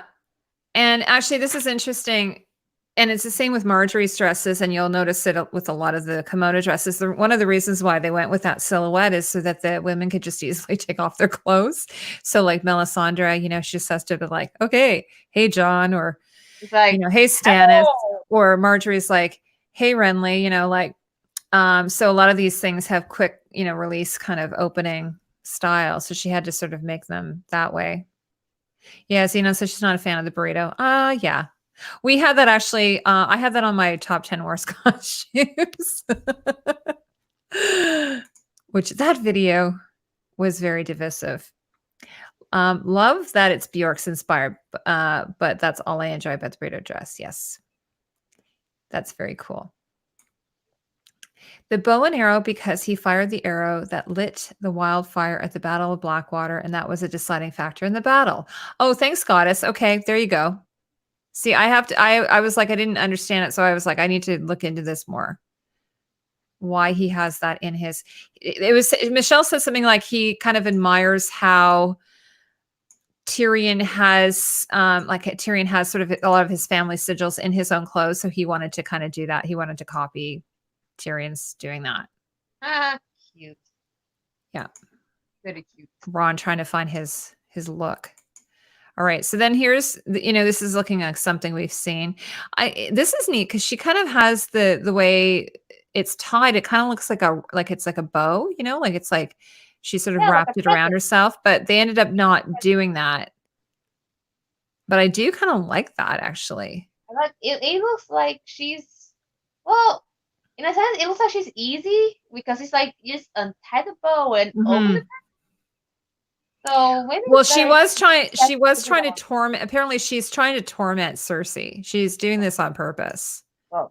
because she's got her, you know, her youth and her beauty, and she's trying to say, "Hey, Cersei, look Aha, at me. you I old can, bitch. yeah, I'm going to show off some skin here." And you're like, now, you know, because I guess at that time, someone like Cersei's age, she would have been, you know, over the hill.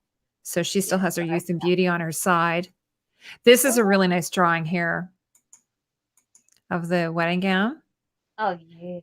The wedding gown. And she ended up, you know, kind of, you can kind of see where she ended up with Sansa's corset, that metal corset, because she was sort of already, and also even with Cersei, right? So she was kind of really entertaining that here, but she ended up just simplifying it a bit. But she did use some of the metal. She said she had Yeah. the armor department cut some metal pieces to sort of trace the pattern of the dress, and then they attached Considering it somehow. Do you see it considering on there? how Just a little bit. considering how similar the dress is to to Sansa's wedding dress to Tyrion, it Yep. really makes me wonder what she was trying to say with this dress. Is that like she was repurposing Sansa's um concept, I guess, in a way. It's like she's taking control of I don't know what I don't know where I'm going with this. But it's like, ha, you try to control me? No, bitch, I control me. That's Yeah, more I think, well, one of the things I'd read is after she basically has got Tommen, she then says, "I don't need to dress like that anymore. I don't need to," and she just completely abandons the blue and the green, and she just goes for gold. She pretty much just wears gold. well, it's also So, part of her sigil, so and then she said she made a matching pendant for that. It's interesting. This one's good too. I used this one. Like I know they had her other one, but I had never seen any good pictures of this outfit. Her Tell Cersei It Was Me outfit. oh, my lady Olena, yes. Yeah, with her pillbox hat there. And but you know, it was this in the scene. Actually, she also wears it in Dragonstone with Dany when she's telling Dany be the dragon kind of thing. But you couldn't really make out the pattern. It was really difficult. But it is a similar silhouette to her other dresses. Michelle copies sort of the silhouette a lot. So there she is saying, "It was me." Yes, and I love the quote. Natasha says maybe that dress was just popular at David's bridal in King's Landing. Ha, That's possible. maybe. Or maybe she said, "Sansa, you know, I really love that dress you wore to your wedding. Can you like pass me on to your tailor, please? Your dressmaker?" Okay.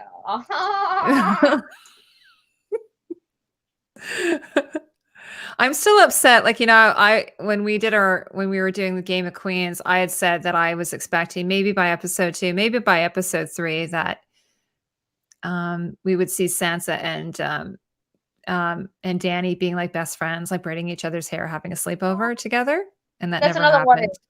That's another what if. Yeah, another what if. And Oh, so we need to what? design them some pajamas No, for the sleepover. what if Sansa and Dany made dresses for each other? That would be so cute. Oh my God, Sansa, I just put together this outfit for you. I have this like seamstress working in my basement, and she's like come up with this fabulous outfit. Oh my God, Like, thanks so much, Daddy. y'all fish work. Come on, let's make some s'mores and read some smutty magazines. and mess with John's brain. Yeah. Oh, they could do crank calls. Prank crows. Yeah. Renee says, "I love her Joff wedding dress. All those roses and thorns on the bodice. Yes, it was beautiful." Yes. Love your best life set. Oh, that's so sorry. It's she says, "I wanted Sansa and Cersei to have a final face off. Didn't happen." I know it's kind of like wah, wah, wah. Oh, Alana as boss, and I love it. Okay, so this one's so good. oh yes, the training armor. I love it. Yeah. So she said actually in this was very, very complicated. And I didn't get to kind of read it all. I think we'll put this in a video, but that they had to make sure that Finn was like comfortable because it was pretty crazy. It was a pretty crazy outfit because he had to spar and everything right in this. But it's kind of like a Brienne, so it's got the studs. Yeah, so we'll have to put this in a video and talk about it. Tatiana, we did have this on our short list, but I think what it was is we didn't have like a lot of information. We only had a few pictures. They weren't very good. And it kind of looks like, it's interesting now that I'm looking at it, it reminds me of the Golden Company. That one guy, he wears like a breastplate that's kind of got that sort of silhouette. Yeah, but not as good. But not as good. Yes, not as good though. Yeah. Oh, well, yeah. Xenon says we can't have nice things or have too powerful. Oh, sorry, blasted by me there. Females, characters be friends and sympathize with each other. Ladies can only be jealous of each other. Male writers. Yeah, it's a little bit like Dynasty. It's like, I don't know if anybody ever watched Dynasty. There would be a cat fight every episode, I think. Every other episode. Yeah. So I think we should design pajamas for them. I'm also, you know what else I want to design? I want to design an outfit for Danny when she answers the door and John's there. Because I'm like, what, girl? What kind of outfit is that for answering the door for a booty call? Well, I did. Do you remember? I made her that. Oh, you did.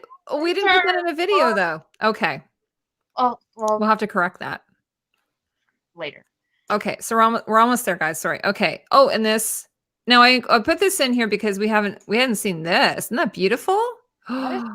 Is that's supposed to be like Tristan and Marcelo? Because if so, yeah. It's beautiful, eh? I love the color. Like she ended up just doing the golden, but I do love this color. And I kind of like her headdress. That's kind of interesting. And of course we have him. Hello, ladies. Hello. Hello, girls. You killed my father. Prepare to die. Prepare to die. With a six-fingered man. Yeah, and these, I think I've seen these before. These guys look a little bit like they're from Star Trek. Like just their hair. They look like they're out of Star Trek. Yeah. No, but this, yeah. So this is I don't know who all these guys are. I mean, I think these just must be concepts for Oberyn. This is for the Red Viper. This is sketches for his armor. Yeah, so these are just all for him then. She's just done a bunch of different versions of it. Like his worth it. Yeah. And then she ended up kind of going more with like a warm sort of brown color. More or less one with the third one. Yeah. Also remind me of elves from Lord of the Rings. Yeah, April, actually, my husband said, she goes, Michelle's drawings kind of remind me of elves. There she is. This is pretty close, actually. This is pretty close. Like that headdress and everything is pretty close. Honestly, I didn't notice the brocade on the sleeves. Honestly. Yeah, and then it's beaded, and that's Michelle Carragher again. And again, those are on Michelle Carragher's website. Cobra. That's like a code word, Cobra. And now this is like interesting. So this is Michelle designed this. This is a vial. She designed the vial, which kind of is like kind of looks Egyptian a bit. And that's where the poison is kept that she uses to put on her lips. That's where the antidote to the poison is. Oh, the antidote. Okay, sorry. Okay, you're right. Yeah. Then when did she put the poison on her lips then? I can't remember that. Remember, it's the long farewell because it's a slow acting poison. So she would have put it on beforehand, kissed Marcella, and then drank the poison. Now this is again a lighting thing. They say this is black. This dress, it didn't look black to me. It looked kind of like maybe like a navy black or navy dark gray. Yeah, like but she says it's black because she's supposed to be in mourning. Oh, Xenon's like female writers. Maybe. Tatiana and I should have our own show. We'll write a show. There'll be slumber parties. There'll be sleepovers. There'll be girls' night out. It'll be like Charlie's Angels when they have that like 2-room closet. Oh, this is just the first closet. Have you seen that promo for Charlie's Angels? There's 2 closets. Oh my god. I haven't seen that. I have seen next to nothing about Charlie's Angels. I'm really not interested. Yeah. Oh yeah, midnight blue. That's what I thought too. But apparently, according to the book, it's black. But I don't know. Again, it might be the lighting. So this one is Brenly. This one is a really impressive costume. Actually, I've got here's a picture of it here, but I have seen some close-ups of it. And this was apparently a nightmare to make, like for the armor people who made it. She's done some nice detailed drawings of it. It is beautiful. Yeah. Also, I love that you just casually jumped over the sand snakes. I'm like, yeah. Who, I did? Yeah, you did. Oh yeah. Sorry, I didn't include that because I knew the dragon demands would be here and he would lose it. No, I'm not. Yeah. If you guys want to see if you want to see the sand snake pictures, I will be happy to take pictures for you. Or I have pictures of all of them actually. So this is really, really beautiful. This other illustration that she did here. Oh, Isn't that amazing? To see. I would have died. And the back, if you see the back of it, the back has a spine. Like, yes. The back has a spine. I wanted to see this trim. Yeah. Okay. Sorry. And there's Mel again. Oh. And again, this is a really kind of bizarre, but I think she's just playing around here, you know? Yeah. She's playing around with some ideas. So we saw something like this before, this sort of really high collar that she had on the people. Was it Essos or something? Or yeah, I think maybe this is like the style of a shy. A shy, yeah. Ooh, everyone's saying. I would have honestly. They have her on fire here. As much as I love her costumes, and I love her costumes, girl, you know I love her costumes.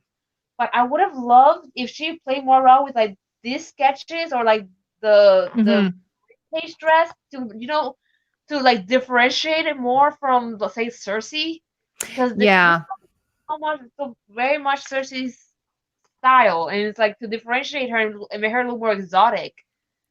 That she has something more like the ribcage dress. Something a bit more odd. A bit too elaborate for Mel, April Dawn says. Well, and I think too, like maybe when you first start designing, you kind of maybe go really out there and then you kind of pull it back a bit as you go.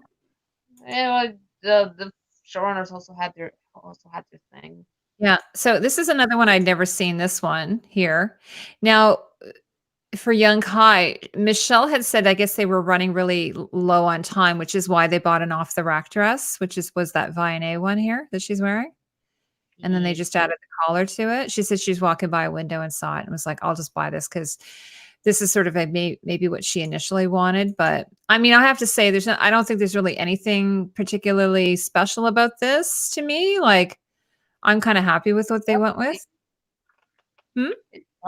It's pretty, like sketches, but you know. Yeah. Yeah, I think that I'm pretty happy with what they ended up with on her. I thought that looked really, really great on her. But maybe she wanted to have some embroidery or trim or something like we see here. But sometimes as it happens, you run out of time. Oh, sorry, Dragon. Many new videos being developed now due to House of the Dragon announcement. I'm very backlogged. Oh, no problem, the Dragon. Did you want to stick around for a few more minutes? And we're going to do a draw, though. We're going to give away the book. So then we have Danny here. This is, of course, like more recently. This sketch I had seen kind of floating around. I think she might have put this on Instagram. I think Danny's the only one who pretty much has all her costumes in the book next to almost all her costumes. Yeah, they don't have her. You know, the one with the swirls. They don't have that one. Yeah. Which that Oh, was, I mean, that one or was, our favorite white dress of hers. They don't have it here either. which one? Our favorite white dress of hers. Our favorite white dress they don't have. Yep. They had the sort of the soft gray one. Now here's this is from a fold out thing. I like Jack had to take a picture of just half of it. So here's like, these are crazy. These are like really elaborate. It would have been interesting to see how those would have looked though. Like how it would have looked in real life if they had, like, done that. Sorry. If they had actually done that. You know what I mean? I wish she had gone with something like this for the party. Yeah, the party. The one on the left would have been good for the party. Oh, And I mean, to be honest with you, this one here, I could take her or leave this one, the suede one. This is the one when they go to confront Cersei. I don't know, like or the library coat. I think some people call it library coat. It's okay, but the two on the left are so much better. Don't you think? Yes. You can. I mean, it's interesting. I don't want to take away. I don't want to take away. I know that same, Natasha. Linnea Stenfors made that, but yeah, Natasha's like, I want those concepts on my body now. And again, same. Well, Natasha, when you sell all of your costumes, you don't have enough money to make this.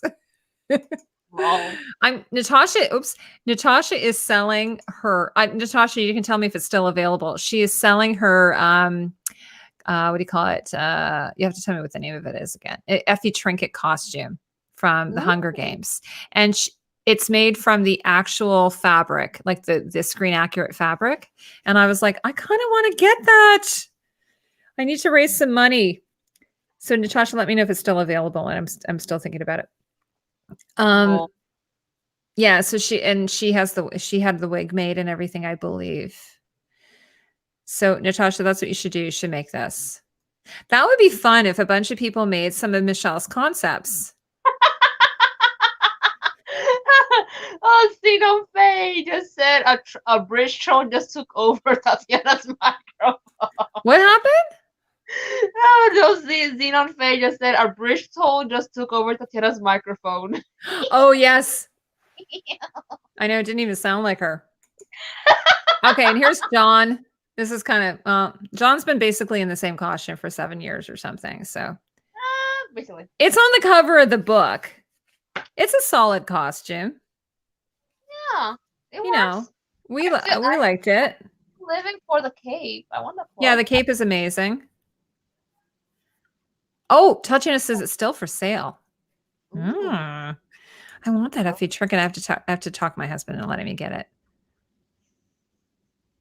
So this is the Night King. I have to read this chapter a bit more in depth because she talks a lot more. I just didn't have a chance to go through it. So Goddess says, I wonder if Peter Dinklage got to keep any of his costumes since he's so specific in size. Who else are they going to fit? I think the actors got to keep some, but I think they might hold on to them just for touring.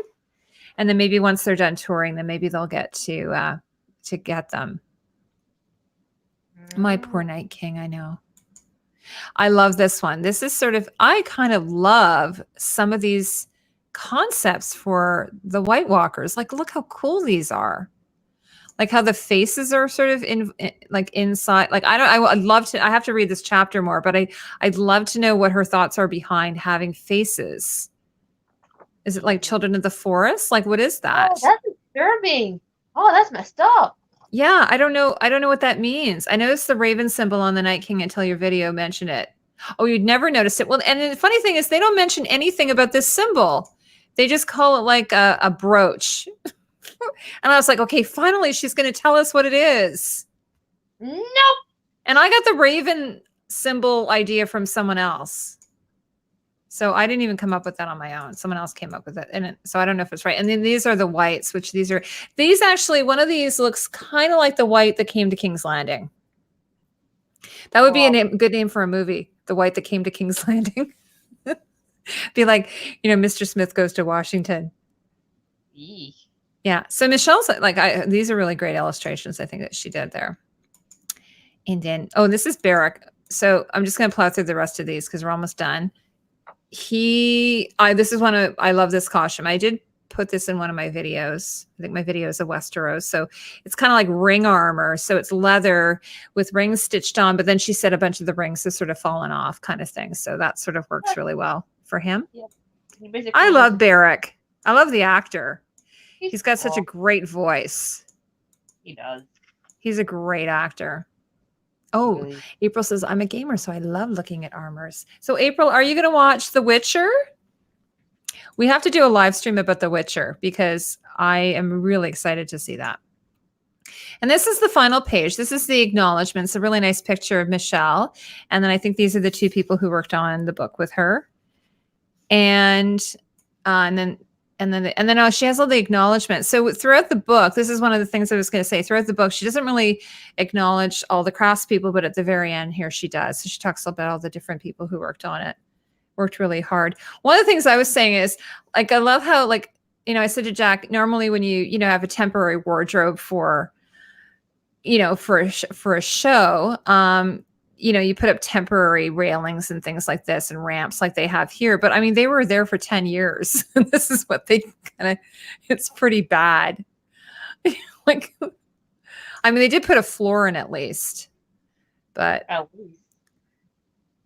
Oh, yes, Dornish Wench. I'm watching The Watchmen. I've only seen the first episode though, but I really like it. And then April says I was a bit mad at first, but I will give it a chance, I think. Yeah, I don't know what it's going to be like. But I think it's coming on Netflix like December. What's the date? It's December like the 20th, which is a Friday, and that's the kids' last day of school. So I'm gonna like totally binge watch over the holidays. Yeah. Okay, so Tatiana, before we finish up, I want to mention a few other things that I noticed. Sure. Okay, so one of the things I noticed in the book here, let's just go back to us here. Hi, everybody. Tatiana, you're on camera. So that was the slideshow. Sorry, that was a lot of pictures to show you. If there's anything in the book you guys want to see that you're curious about, like any of the chapters, just let me know and I can take pictures and I can send it to you or put it up on social media or whatever. Like I did some with my phone that just weren't as good. So I got Jack to do a bunch, but I'd be happy to do. And I'm probably going to put a bunch of them on Instagram.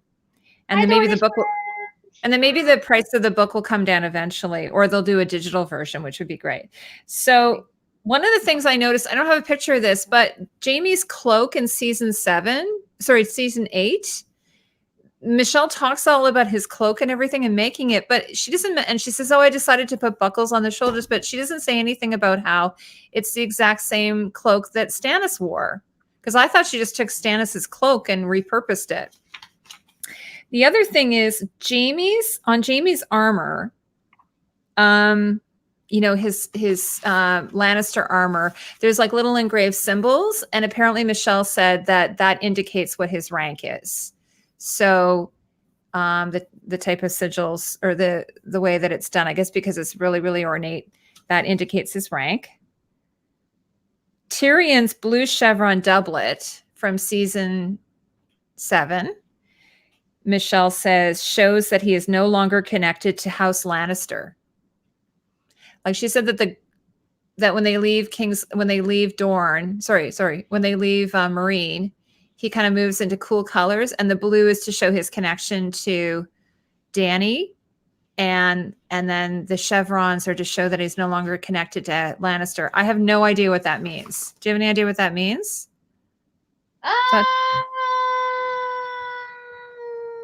Maybe because it's so much more simple. It's not as intricate or as ornate as the Lannister would be. Like more, it's geometric, like maybe? Straight and narrow. It's not like going all over the place.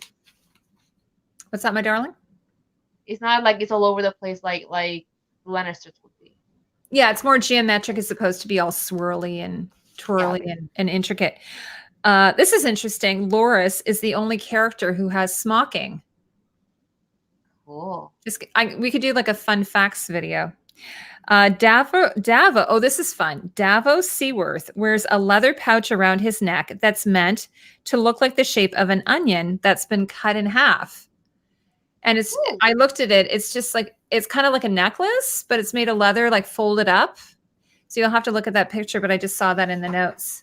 Oh, Cindy C asks, Blue painted to Danny. What? How? Well, it's been said various times that blue was a very important color to the Dothraki, and Danny adopted that in many of her costumes, especially marine. That's why it's a semi-precious mineral, and the Dothraki, like Khal Drogo, he wears it on his body, kind of like body paint. So they would mix the mineral with like water, I guess, and make a paste. So Danny is just doing that as a callback to Khal Drogo. But then when she leaves Marine, she gets rid of it. Do you notice that? But I guess he still has a little bit of the blue just to tie over. Okay, so the eternal dragon symbol, that's what they call it. It's like three dragons in a circle. So you'll notice that I've talked about this in another video, that Missandei and Grey Worm wear brooches. That's just sort of show their loyalty to Dany. So she's given them their silver brooches. But Varys actually has it. He has a stamp of it on his belt, which I've never noticed. So Tatiana will have to look at that. So there's a close up showing the back of his belt where it's stamped with she's literally stamped him with her sigil. Dany, they call it the dragon symbol, the eternal dragon symbol. On who? Missandei? Well, Missandei has the brooch, and Grey Worm has the brooch. You know, the silver brooch that has the 3 dragons on it. Yeah. And also Missandei also has it embroidered. All right. She has it embroidered as well. Yeah. So that's Michelle Carragher. So she has and then apparently Varys, which I'd never seen this before, has it stamped on the back of his belt. The description, okay, this cracked me right up, guys. The description of Samwell Tarly states that his cloak and the other members of the Night's Watch were sheepskin wool rugs purchased from a furniture store. Which furniture store do you think? Which furniture store do you think that might be? That would be a good trivia question, everybody. Oh, I do not know. You totally know, Tatiana. Come on. Yes, IKEA. Thank you. But they didn't put IKEA in the book. That cracked me right up. Whoa. This is my last detail. The bones of Rattleshirt's breastplate was made from casting real bones that Michelle's team purchased on an internet auction site. And again, she doesn't say what the name of the site is, but eBay, maybe Craigslist, Amazon. Craigslist. They bought some real bones on Craigslist. Yes, everybody. Yes, it's IKEA. I would not be surprised if there were real bones on Craigslist. Okay. Let me just see if there's anything else I meant.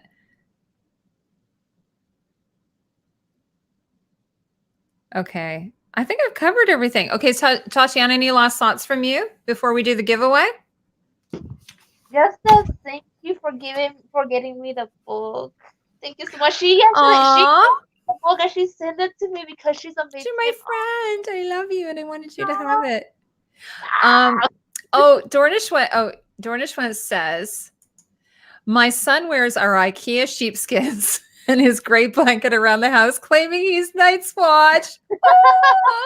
Oh my God, that's so cute. You have to take a picture. That's adorable. That's so cute. Okay, so is everyone here? Okay, so what we're going to do is I am going to say a question, and then whoever answers it first in the chat is going to win this beautiful book, Game of Thrones. Here. Doesn't matter where you live. It's going to come from Amazon. It might take, if they have it in stock, it doesn't take that long, but it's going to depend on if they have it in stock or not. It took me it took them about 5 days for me to get it. And here, I'll show you guys what it looks like without the dust cover. Dorish wished that he's 16. He's not that adorable.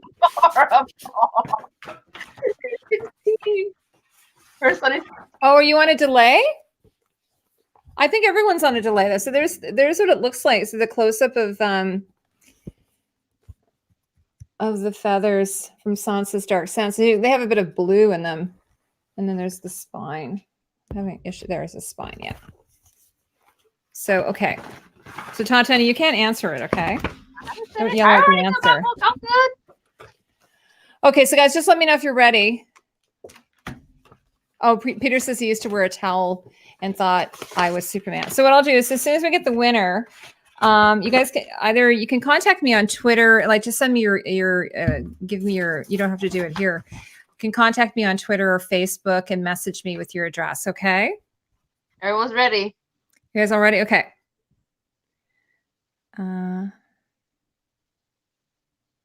Okay. So the elaborate detail on Jaime Lannister's armor, his Lannister armor, indicates what?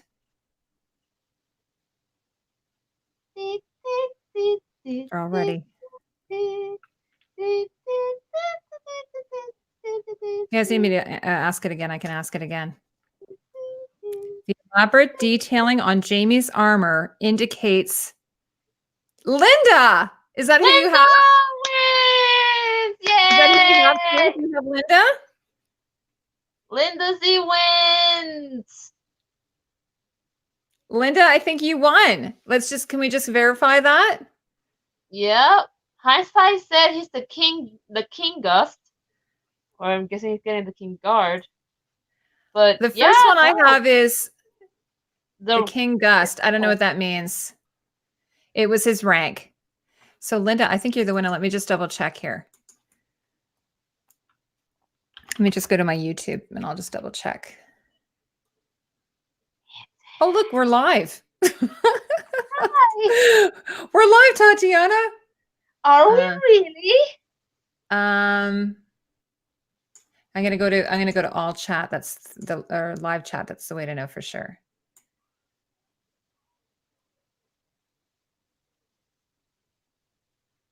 Yep, Linda, you're the winner. Congrats, Linda. I'm so happy for you. It's funny, at the beginning we were saying, oh, Linda, you're gonna win it.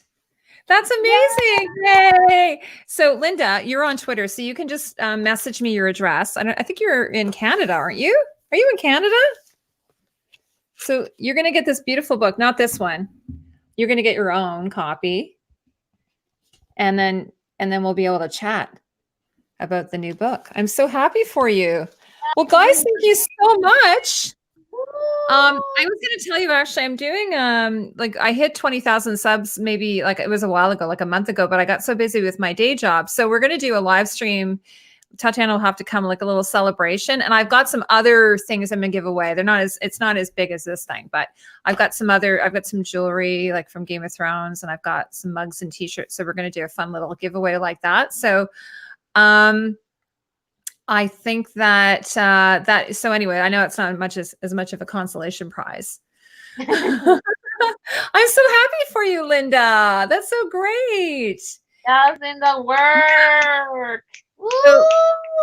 So Tatiana, what do you have? Like we're okay. So Tatiana, we haven't chatted in so long because she's in school. Like, how many hours a week are you in school? All of them. She's all the hours in school. I live on top of the school, so maybe with the holidays coming. So Tatiana and I have talked a long time ago. I don't know if you. I mean, I know Xenon's probably not crazy about this, but we talked about doing the most underrated costumes. We talked about doing the best armor. So we'd have that on our list. So we should do that, right? And then I want to do the one that I started working on, the what if costumes. Well, I'll message Aaron and see if he wants to get in on it. Aaron is our third queen, in case any of you don't know. He's been absent because of personal reasons, but you know he's freaking. Yeah, we're just hoping he can come back soon. And also I'm getting another shelf, so I'm gonna have more of a backdrop or whatever. It's a work in progress. So and I've got my other Danny. Yeah. I only have one. I need to get some of those. Yeah, this one I think I actually like. We have a store in Canada that it's like a gaming store, so my kids go there. So I just picked it up there. And this one actually, I got this actually at a computer shop, like where I got Oh, my microphone. So I picked her up, but look how their hair color is different. Isn't that weird? Like she's got yeah. kind of Well, white. because in the throne room she's inside, so she is darker, and with the white dress she's outside, so it's lighter. Good point. Okay. And if you're watching this on the replay, I'm sorry that you don't get to win the book.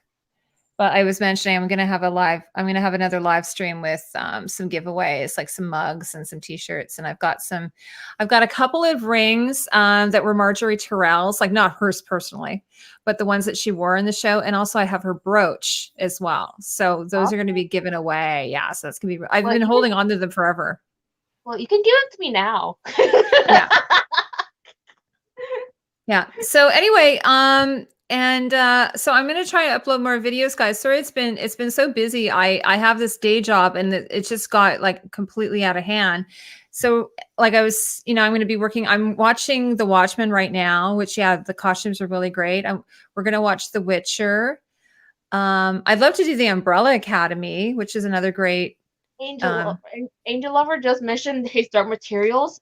Yes. That is on my list to watch. His Dark Materials. And then Asen and I were talking about doing this is a throwback show, but maybe doing what's that vampire movie called?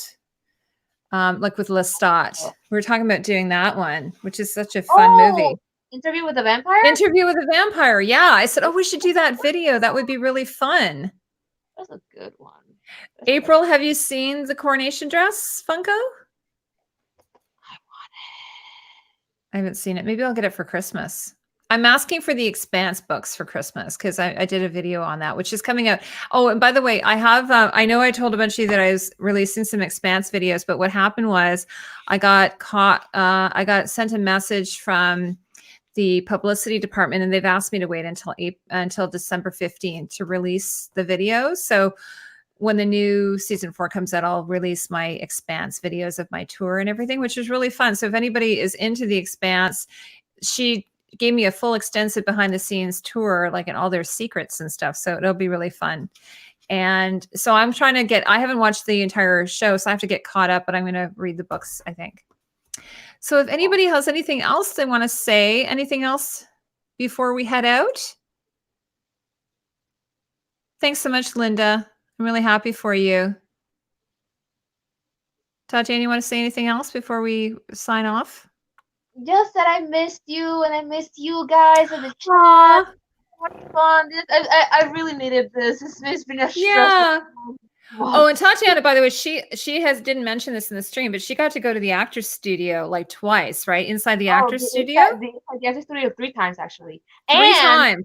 And if anyone knows who this is, especially if anyone who's seen Luke Cage, I met the beautiful, the incomparable, the amazing Alfre Woodard from Luke Cage. Oh my God, that's amazing. Freaking amazing. Wow. Yeah, she's amazing in Luke Cage. She's in all kinds of stuff though. Oh.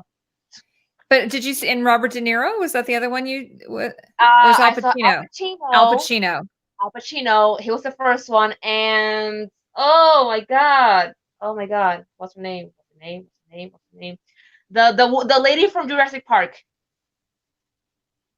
Ron Howard's daughter? Oh, the first one. Laura Dern? Laura Dern, yes. Laura Dern, yeah. I just rewatched that actually with my kids.